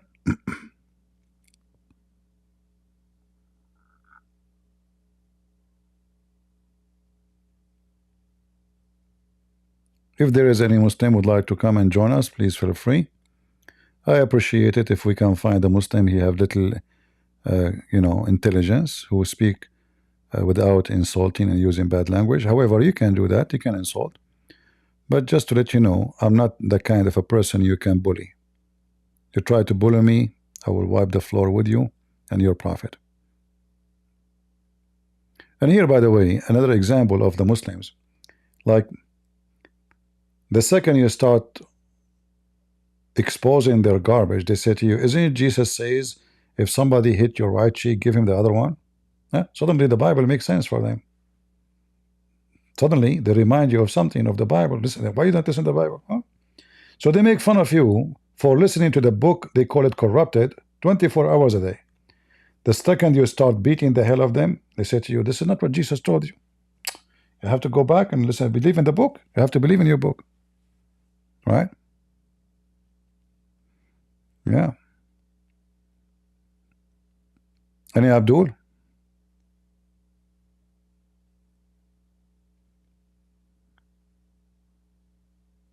Zero Abdul. Mayday, mayday. If there's any Abdullah from Indonesia or any Ustaz from Indonesia, you know, those countries, you know, like if you know 2 Arabic words, you go to those countries, they praise you, they call you Ustaz, a big sari, big villa. The guy, his name is Abdul Samud in Sumad in Indonesia. He charged $5,000 for every speech for 2 hours. $5,000. Imagine. I mean, if he is the most famous doctor, he will not get that for a speech, not a surgery. But the second you ask him to say his prophet name, you will notice right away that Zakir Naik, he don't speak Arabic. Zakir Naik do not know how to say his prophet name. Neither Ahmad Didat. But they called him Ustaz, Ustaz, Sheikh Ahmad Didat, Sheikh. Right?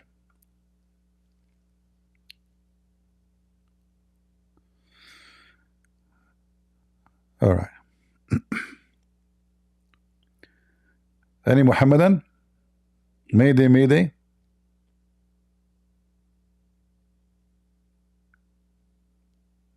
Hmm?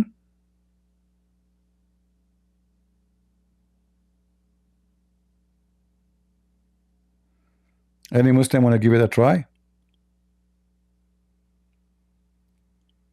By the way, if you come and defend the Prophet, can you imagine the blessing you will receive from Allah? I mean, we remember the video where the guy he was explaining to us when you beat the salamander, you know. What is the video? Yeah, we played it like yesterday for you guys, remember? The guy, if you beat the salamander from the first hit, you will get 100 deeds. So imagine if a salamander, if you hit a salamander 100 deed, what about you come here and you beat the hell of us? How many deed you will receive? Any Muhammadan?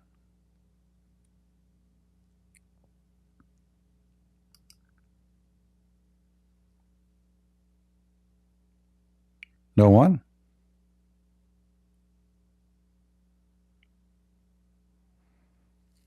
Very strange. What happened? Where is the brave Muslims, the da'wah? Look like the Muslims, they agree that Muhammad's story about commanding the tree to walk is a fraud. Right? Obviously, they are not convinced with the story.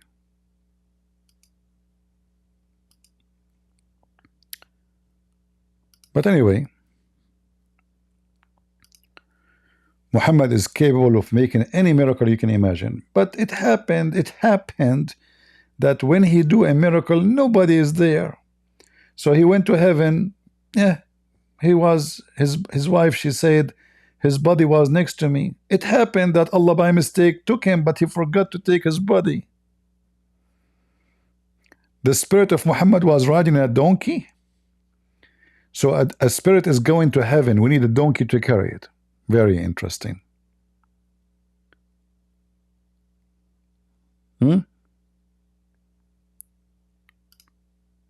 Right?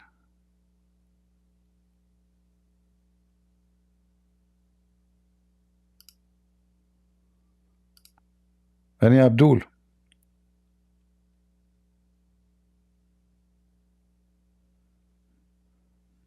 I'm going to go to heaven tonight. But I cannot show you what I will do, and don't ask me for witnesses. However, I can take a picture, selfie, with the female there thanks to AI. I can do it, you know. I mean, AI can do a lot of miracles now, which Muhammad cannot do. Right?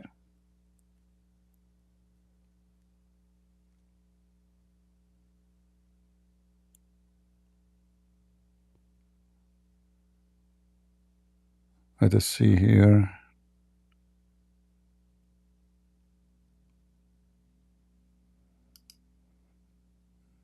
No, not this one. Yeah. Any Muslim have a comment about this image about Muhammad converting the trees into Islam? We'd like you to make a comment about it if you are a Muslim, please.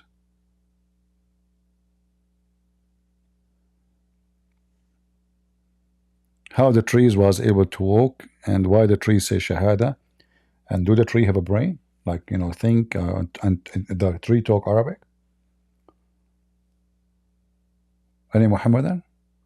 I can show you even a lizard he converted to Islam. A dead lizard. He was a lizard. He was dead. The lizard was dead. Not only is a lizard, it's a dead lizard. He came back to life. He said Shahada. He witnessed that Muhammad, this guy in front of him, is a true prophet. Anyone?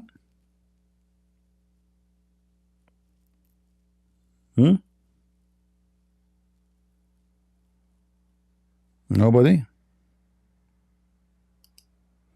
Let's see what this picture is about. This is Muhammad, and this is Jibreel. I mean, this AI is really crazy, huh? This is the lizard was trying to kill Abraham. Yeah, true story. Go ahead, David. Hello. Hello, CP. I'm a TNT. I'm the guy which you kicked me out because you hear yourself 2 times. And I changed the phone and I forget. I remember I have another account and how it's called this. And I log in on the other All right, phone. all right. So, No problem. So, what do you have a question? Yes, I have the question. You remember? I don't know if you. I think you remember. I asked you. It's 1.5 billion Muslims. I answered you already. I answered you already.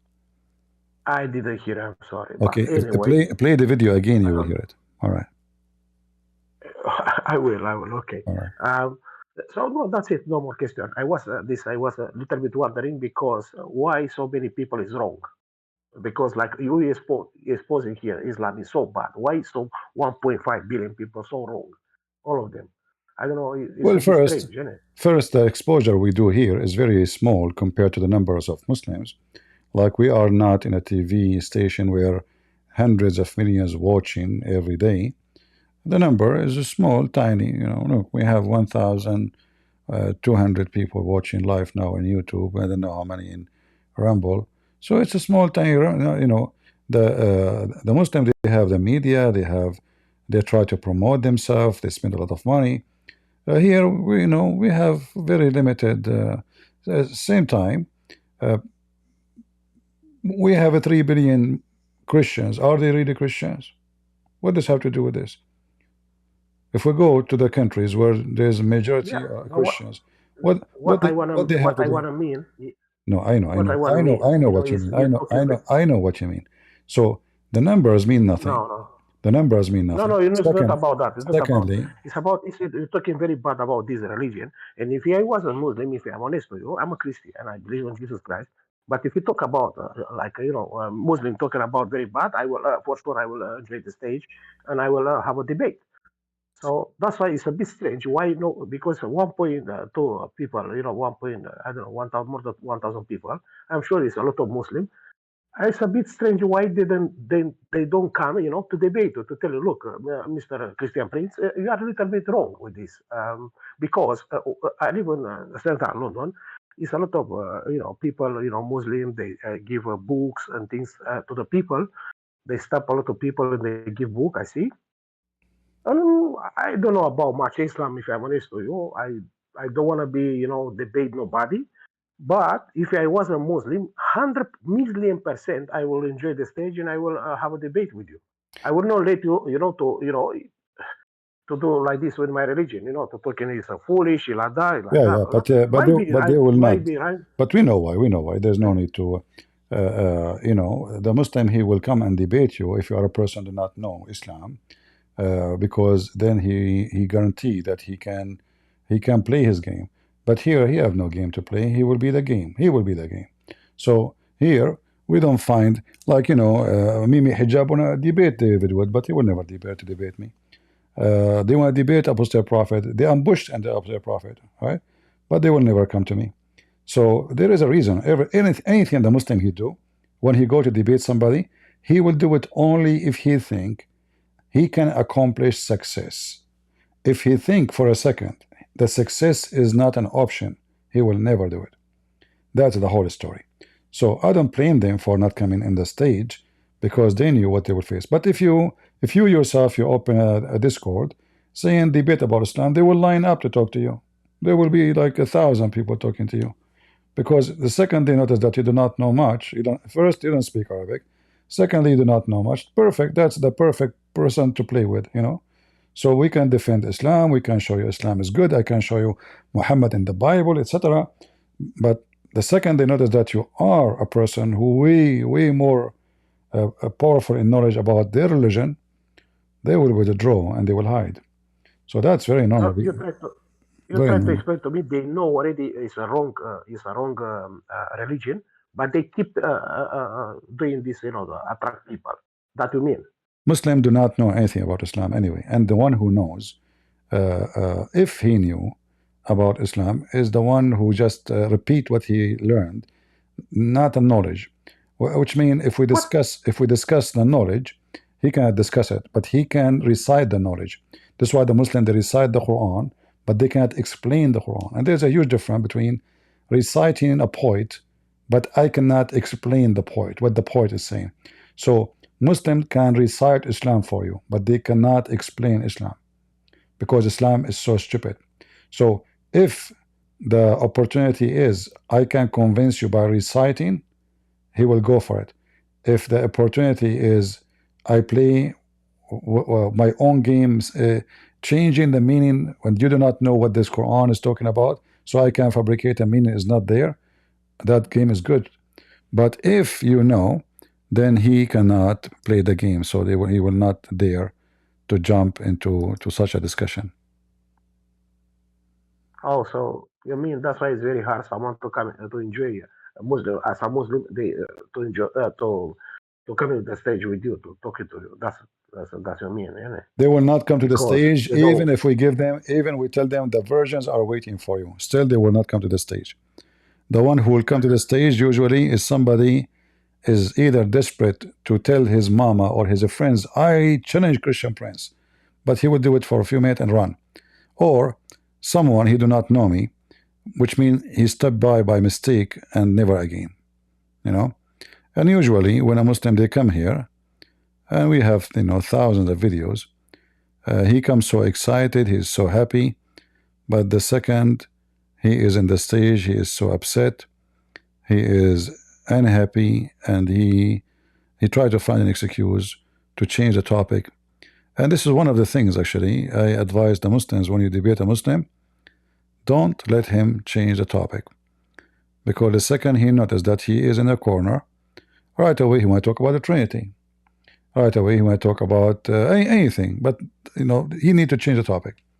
And this is one of the most popular mistake Christians they do when they debate Muslims. They allow the Muhammadan to change the topic, so he jumped like a monkey from place to place, and then there's no topic in the topic. He is the one who decides the topic. If you notice that you have an answer better than what he have, he will jump to other topic right away. So he keeps switching, because simply this is the only way he can survive. All right. So if they know that, they follow a wrong religion, why they don't, why they don't stop? If it's because it's too many people, for example. That's what I mean. I mean, it's more than 1 billion people. It's crazy, the number.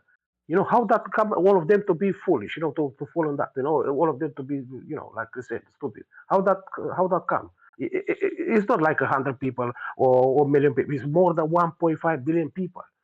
That is a bit. My friend, crazy. you keep, How that all of them they don't understand the what same they do thing. it or what? First of all, do all those 1.5 billion they have access to Islamic knowledge? No. Most of people of Indonesia, the biggest Muslim country in the world, they have nothing. They know nothing about Islam. Nothing. Zero. So there is a few who went to Saudi Arabia, learned some Arabic. They call themselves ustaz, and from those people, whatever they say to them, they take. In fact, the Indonesian, they were praying to Somalia for more than 1,000 years, and they did not notice. Praying to Somalia, not to Saudi Arabia direction. This is how bad it is. So when we talk about numbers mean nothing. But we can ask the same question for the Christians too. From 3 billion Christians, how many Christians know what Christianity is about? This is not only for the Muslims. This is not only for the Muslims. This is not only for the Christianity is not the same. No, it's the same thing. A lot of Christians are Christians by name.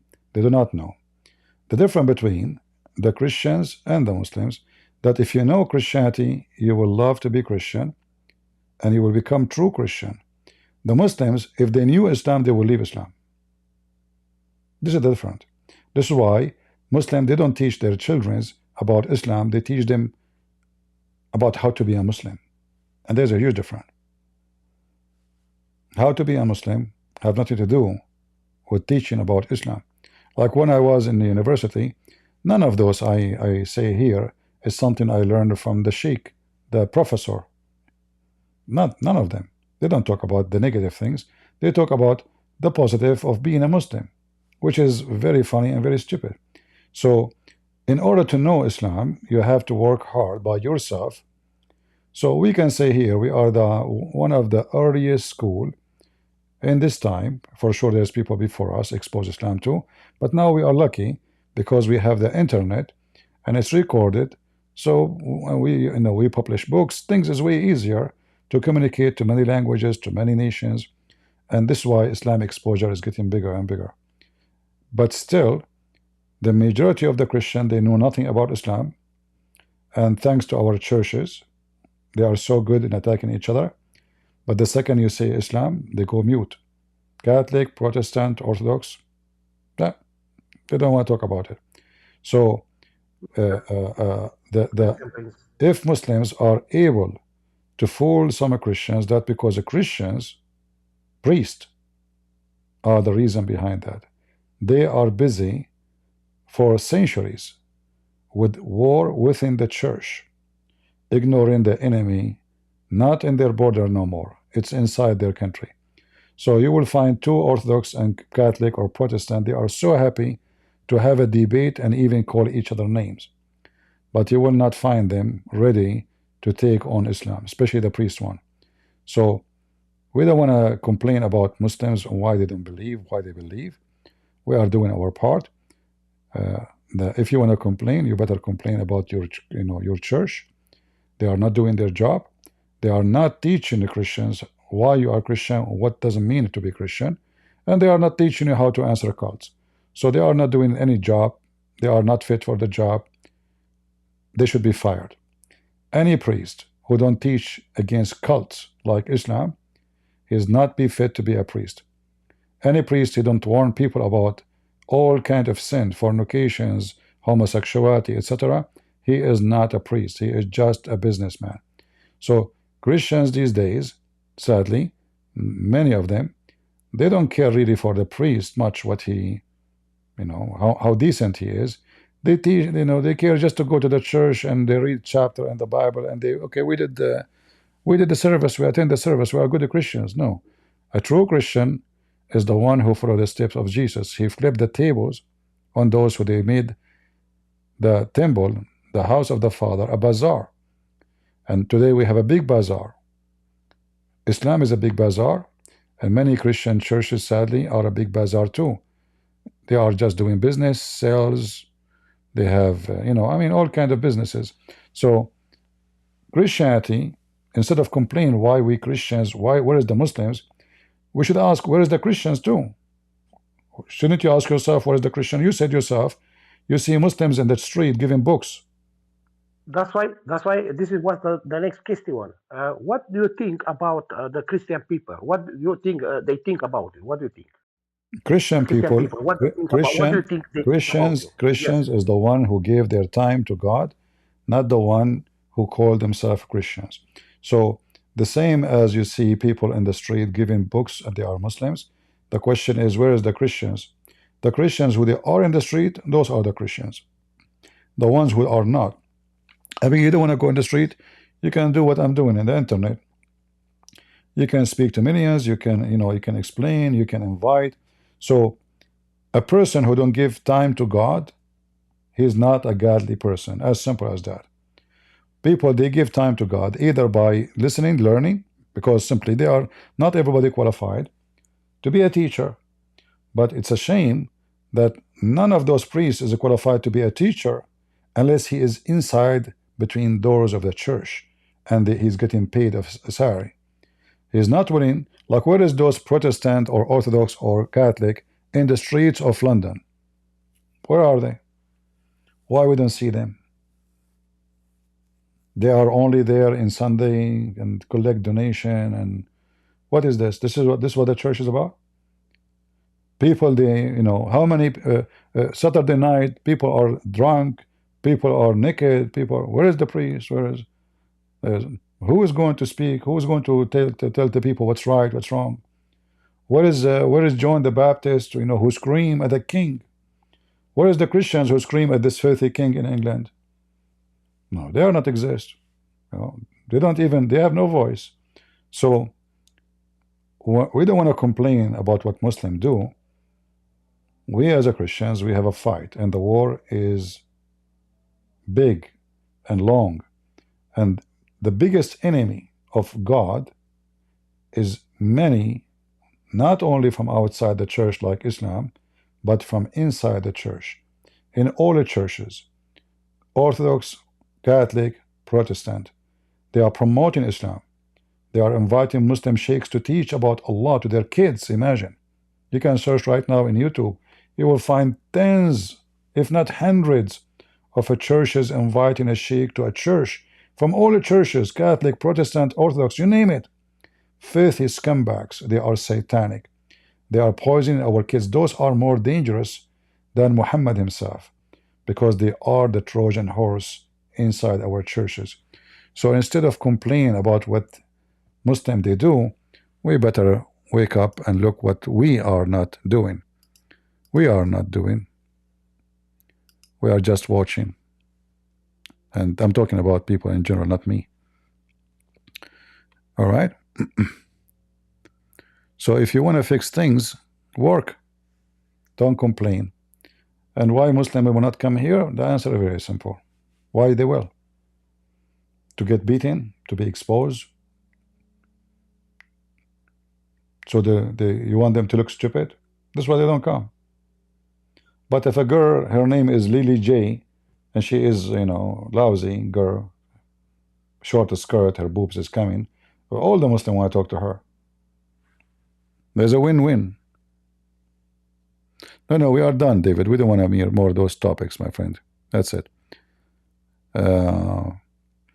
This is why, you know, for me, I'm really upset from traditional churches. And traditional churches today, not only Catholic and Orthodox, only Protestant. It's because they are old enough to be traditional too. So traditional churches are not doing. Why we go in Europe, I find Jehovah's Witnesses in every corner. But we don't have the Orthodox priest or the Catholic priest or even the Protestant priest in every corner. Anybody can tell me? I never went to a country in the world I did not see Jehovah's Witnesses. Anywhere you go, the first thing you see, right away, Jehovah's Witnesses. And they have nothing to do with Jehovah, and they witness to nobody. And you can destroy their cult in 2 seconds. So why they are exist in every corner, but they are little tiny minority. I mean, Jehovah's Witnesses, how many millions there are? Right? Where is the priest? Where is the bishops? So you are a bishop, you don't go in the street no more to preach the gospel? Like, are you now a general in the army? Like you are a big shot now? Like, was Jesus be fit to be a bishop like you? Didn't Jesus go in the street, speak to people, speak to all kinds of people? This is what Jesus do. Did Jesus spend his day inside the temple? He don't go out, he don't speak to people. What those people they do for a living? Why they are getting paid?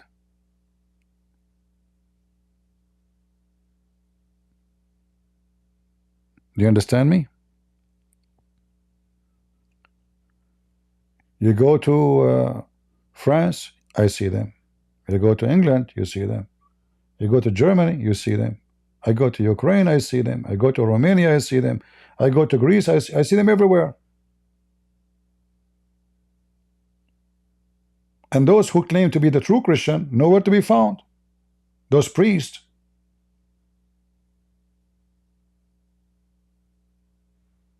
Nowhere to be found.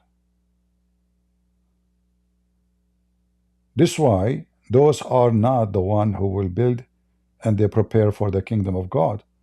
Those are businessmen getting paid and getting salary. As long as his stomach is full, and he go every Sunday 2 hours, 3 hours for the service. And if somebody have a funeral, he attend, he get paid. If somebody have baptism, he get paid.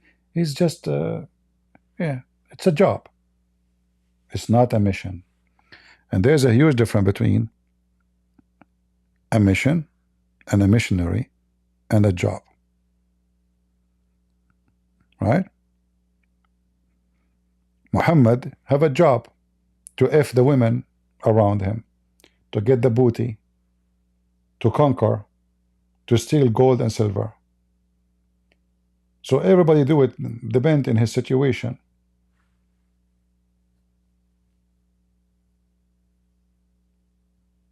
Any Muhammadan?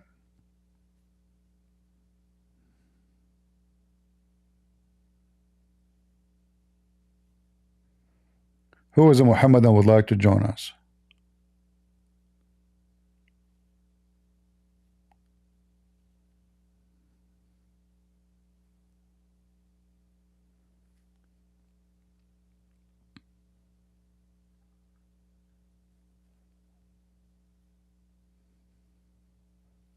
And you know, not only they are not doing their job, they are even siding with the Muslim terrorist. I mean, all of us, we knew what we Christian, we suffer from Islam by terrorism, occupation, genocide, and shockingly, you will find priests who they are Catholic or Protestant or Orthodox siding with the devil Muhammad and siding with so-called human right Hamas. Those priests, they don't see what happened to the Christians in the Middle East, but they are so worried about Hamas people. They are so worried. Even some churches, they are collecting donations. Send it to Gaza. Yeah.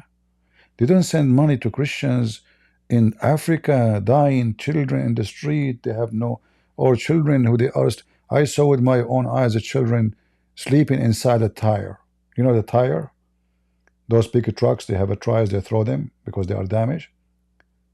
Children, they use them to sleep inside them. In Gaza, the one was in Gaza, there's a people starving. Are you sure? I mean, they make you sick. They are disgusting. They join the army of the devil. Those people want to kill every single one of us. They side with the devil and they claim to be people of God. And this is other warning. Anyone he side with Islam, he is for sure of the devil. And even if he claimed that he is not siding with Islam, he's siding with Gaza. Gaza is Islam. And you know that. You know that very well.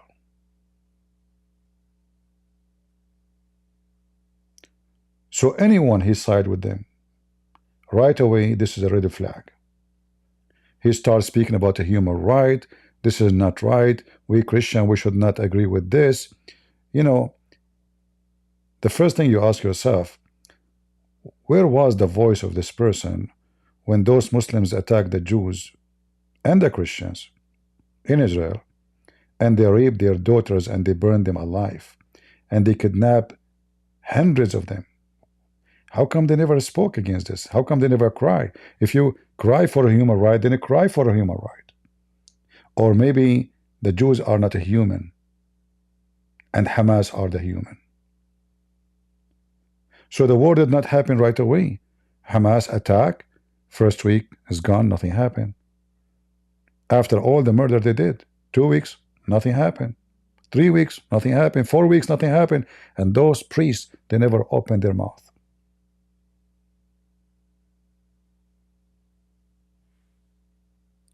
Be aware of false teachers. Whoever goes against God will, he is ungodly. and whoever support the devil Muhammad. The Bible make it so clear. Who is the Antichrist? They will say to you the Antichrist is the Jews. They refuse Jesus. Okay, what about Muslims? Oh, Muslims are Abrahamic. What? Isn't it the Bible says, whoever denied the Son and the Father is an Antichrist? Isn't it? So how come they remember this when it's come to the Jews, but they don't remember that when it's come to Muslims? The answer is very easy. If they go against the Jews, will not be in trouble. If they go against the Muslims, they will be in trouble. It's a business. For us, we say the Jews will not be saved unless they follow Jesus. As simple as that. But all of us, we know that the Bible says Israel will be saved. All of Israel will be saved. So, and after Jesus was crucified, Peter, he made a speech, and 3,000 Jews converted to Christianity in less than 10 minutes. So Jews are welcome to Jesus anytime.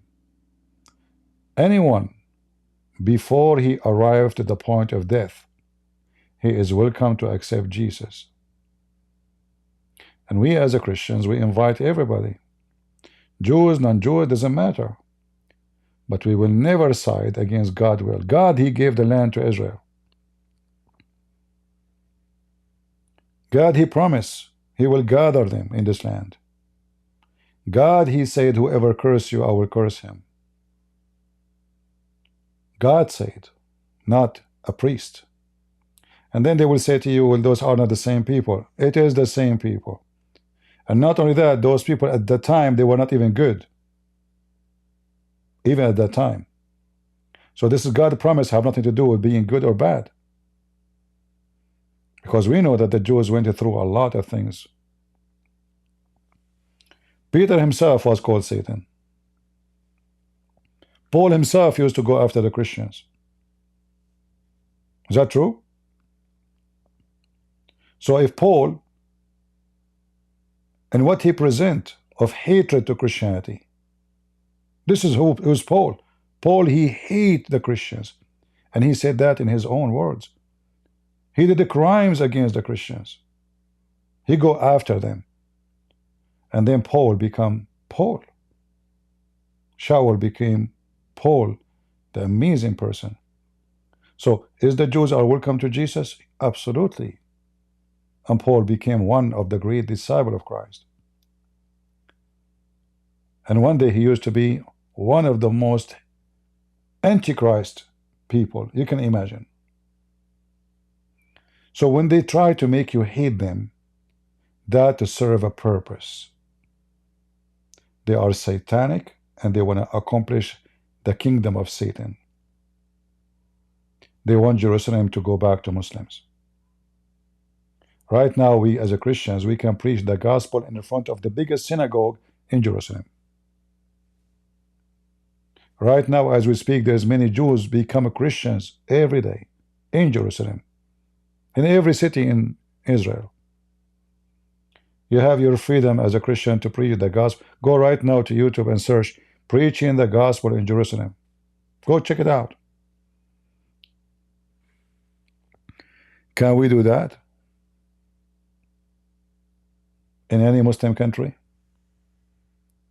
Why those priests, they are defending the terrorists of Hamas? The answer is very simple. They are satanic like them.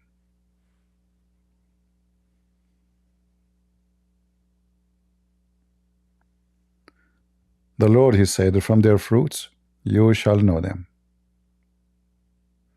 And you know, me myself, if I go to Israel, maybe they will not let me get in because I'm an Arab. All right? Maybe all of you, you will be welcome to get in. I don't blame them. I don't, you know, why they will trust me? I'm an Arab. You know, they give a tourist visa to a guy from Morocco. He starts stabbing people in the street just 2 weeks ago. Right? If I am in charge of Israel, I will never give a visa to any Arab. Any Arab. Doesn't matter what passport he holds. American, English, doesn't matter. Any Muslim.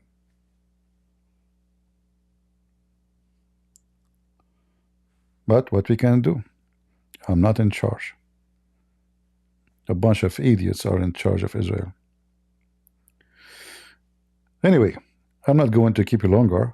As you see, we are not getting lucky these days. We don't have any Abdul. So I want to say thank you guys for being here. May the Lord bless you. And always remember to be united, to be family.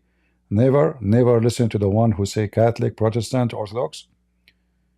We disagree about many things, but the most important is the Messiah. He have an icon, I don't have an icon. But doesn't mean he is no Christian. Doesn't mean he's a bad person. A bad person who do bad. A person who loves Jesus, even that picture he have, which is wrong, is because he loved Jesus, not because he's evil. That will not be the way to judge. The Lord, he says, from their fruits you will know them. And the fruit he's talking about is the one who support the devil, the one who side with the devil, the one who promotes sin, the one who do sin and encourage sin. I advise you always when you go to any church, you ask certain questions. Ask them, what do you think about homosexuality? What do you think about Islam? What do you think about transgender? Ask them. If they start saying to you, Jesus loved everybody, God, he loved the world, say, this is not my question. They are trying to avoid the question and the answer. The second they do that, you should know that those are businessmen and they have nothing to do with Jesus. Period. A true Christian, he will not be ashamed or afraid to say what his Bible say. The one who is afraid is no Christian. You also? You are a Muslim? Yeah, hello. No, I'm not a Muslim, but remember you showed me a hadith last time where a child was killed for leaving Islam. I tried searching it, I couldn't find it. Can you please like post it on the screen so I could like save it? Yeah, this is I not. think you showed it last time. This is not. Was it a hadith you are talking about, or it was in the Quran? Yeah, it's a hadith. It's a hadith. It's a hadith or in the Quran somewhere. You found you showed it somewhere. Yeah, but this is. I couldn't This find is it. explained in the tafsir, but this is in the Quran. So when the one who called his, he's called Al-Khadr, supposedly he's called Al-Khadr because he drank from the fountain of youth. If you go to the chapter 18, verse number 71, or verse numbers, 69, etc., you will find the story. All right. Chapter 18, verse 71, right? Read it from, I think 16 is 68, 69, something like that, all the way to 71. Okay, 16, 68 to 69. Yeah. Okay. Should I read it right now or? Go ahead, read. Let me see. I'm just trying from my memory. Go ahead. Yeah, it's on my phone. So does that mean like if I log out, it's not gonna take me out, right? Because it's like my first time using Discord. So I don't know really. I don't use the phone. I don't know. all right. I'm not sure. Yeah, by the way, I'm your biggest fan. I love your work. You're welcome, my friend. You're very informative. Yeah, actually, if you go to chapter 18, correction, 1874, but the story, 1874, yeah. 18 to 74. Yes. All right. I have two phones. I will put it in the screen. Hold on. Let me put it in the screen so you can read it. Yeah, that's much better. Yeah.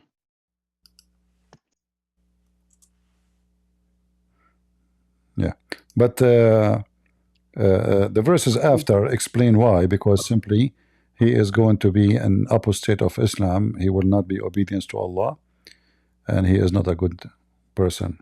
Okay. Then they proceeded until when they met a young man, he slew him. It says young man. Moses said, "Hast thou slain an innocent person who had slain none?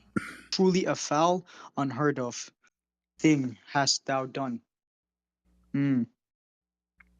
Yeah, I see it. It Yeah. says young man though. And then he explained why he did kill him in verse number 80, because his fathers and his parents are believers, and we were afraid he would be a rebellion, which mean apostate against Islam. All right, so that's why he killed him. And the way he killed him, by slaughtering his head, by chopping his head, or by smashing, Decapitation. or by smashing his head against the wall. Yeah. Got it. Yeah. Yeah. They like is this the tafsir, right? Or is this like in the Quran? No, in the tafsir it shows you what happened exactly. In the tafsir, yeah, it says how he killed this person. So if you go, let us see, if we go here, do you see my screen? Yeah, I see the screen. All right. So if you go here, Yeah, you showed it somewhere here. I remember. Yeah, that was perfect.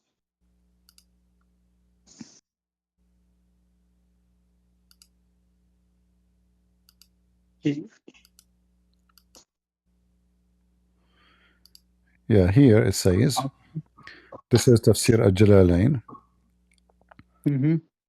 So when they went in their journey in their foot, they met a boy who had, It says a boy. yeah, who had not yet reached property, playing with his with other boys, among whom his face was fairest. And Al-Khadr slew him by slitting his throat with a knife while he lay down, or by tearing his head off with his hand, or by smashing his head against the wall. All right. And this is the reference. I will post the link for you so you can save it. All right. All right. Thank you. It. Thank you very much. Thank you so much. I appreciate it. You're welcome. Yeah. Do we have any Abdul? I didn't see any Muslims underneath. But No. Muslims, the common objection that they bring up is the hadith about no, I mean the Bible verse about, oh, your God is evil, he killed children, he killed this, and then you showed them Quran chapter 2 verse 246 247, and then you showed them the tafsir of Ibn Kathir. They're like, oh, we reject Ibn Kathir now. They like take and leave, they like to cherry pick. Yeah, who care? But we are here to spank them anyway. You know, they are no match. Yeah. They're no match. Yeah. All right, my friend. Thank you very much for joining us. Thank you. Have a great day, man. It was nice talking to you. Thank you. Last call. Any Abdul? Last call. Mayday. Any Abdul?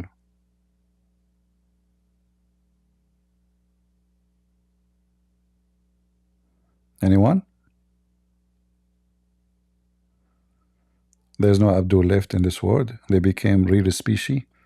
This is why they are trying to make a law to protect Islam, because Islam is a species at risk.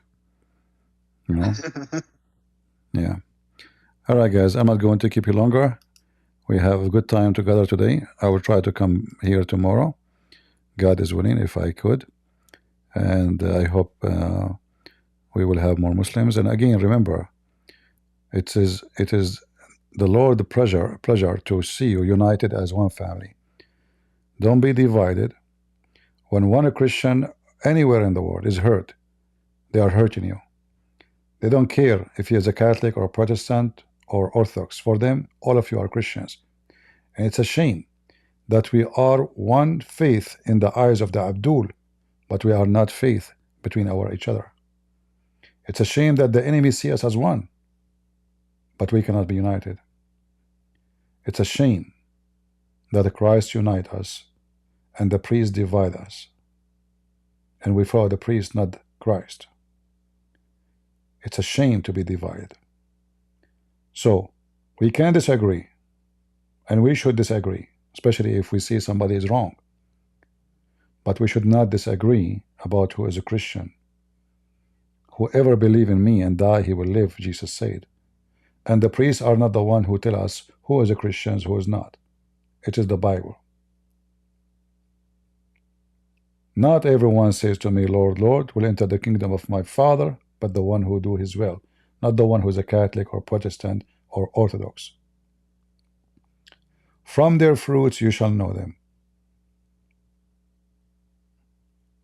And you know all the things in the Bible about what kind of a fruit will take you to hell. So we do not need a priest to tell me who is going to go to heaven, who is going to hell, for he himself is under the judgment of the judgment day. He himself is not higher. The bishop, the highest priest, everybody will be judged by Jesus in the day of judgment. There's no exception. There's no big and there's no small. In fact, the bigger you are, the more judgment is on you, for you have more responsibility of deceiving or guidance. So those who guide, following God's command and the Holy Spirit wisdom, those are the men of God. But those who they are ashamed to teach the Bible and to say the truth as it is, they have nothing to do with him. So if you want to be proud, you have nothing to be proud about except being a crusade for Jesus. Carry his name and his cross. Our war is not against the flesh, even though part of it is. But the devil and his authority, he waged war on us, and we have to be ready. God bless you all, and we are the crusade, and we are coming after the devil, and we will destroy you in his name. Amen. God is good, so is Jesus, and see you soon again. Take care.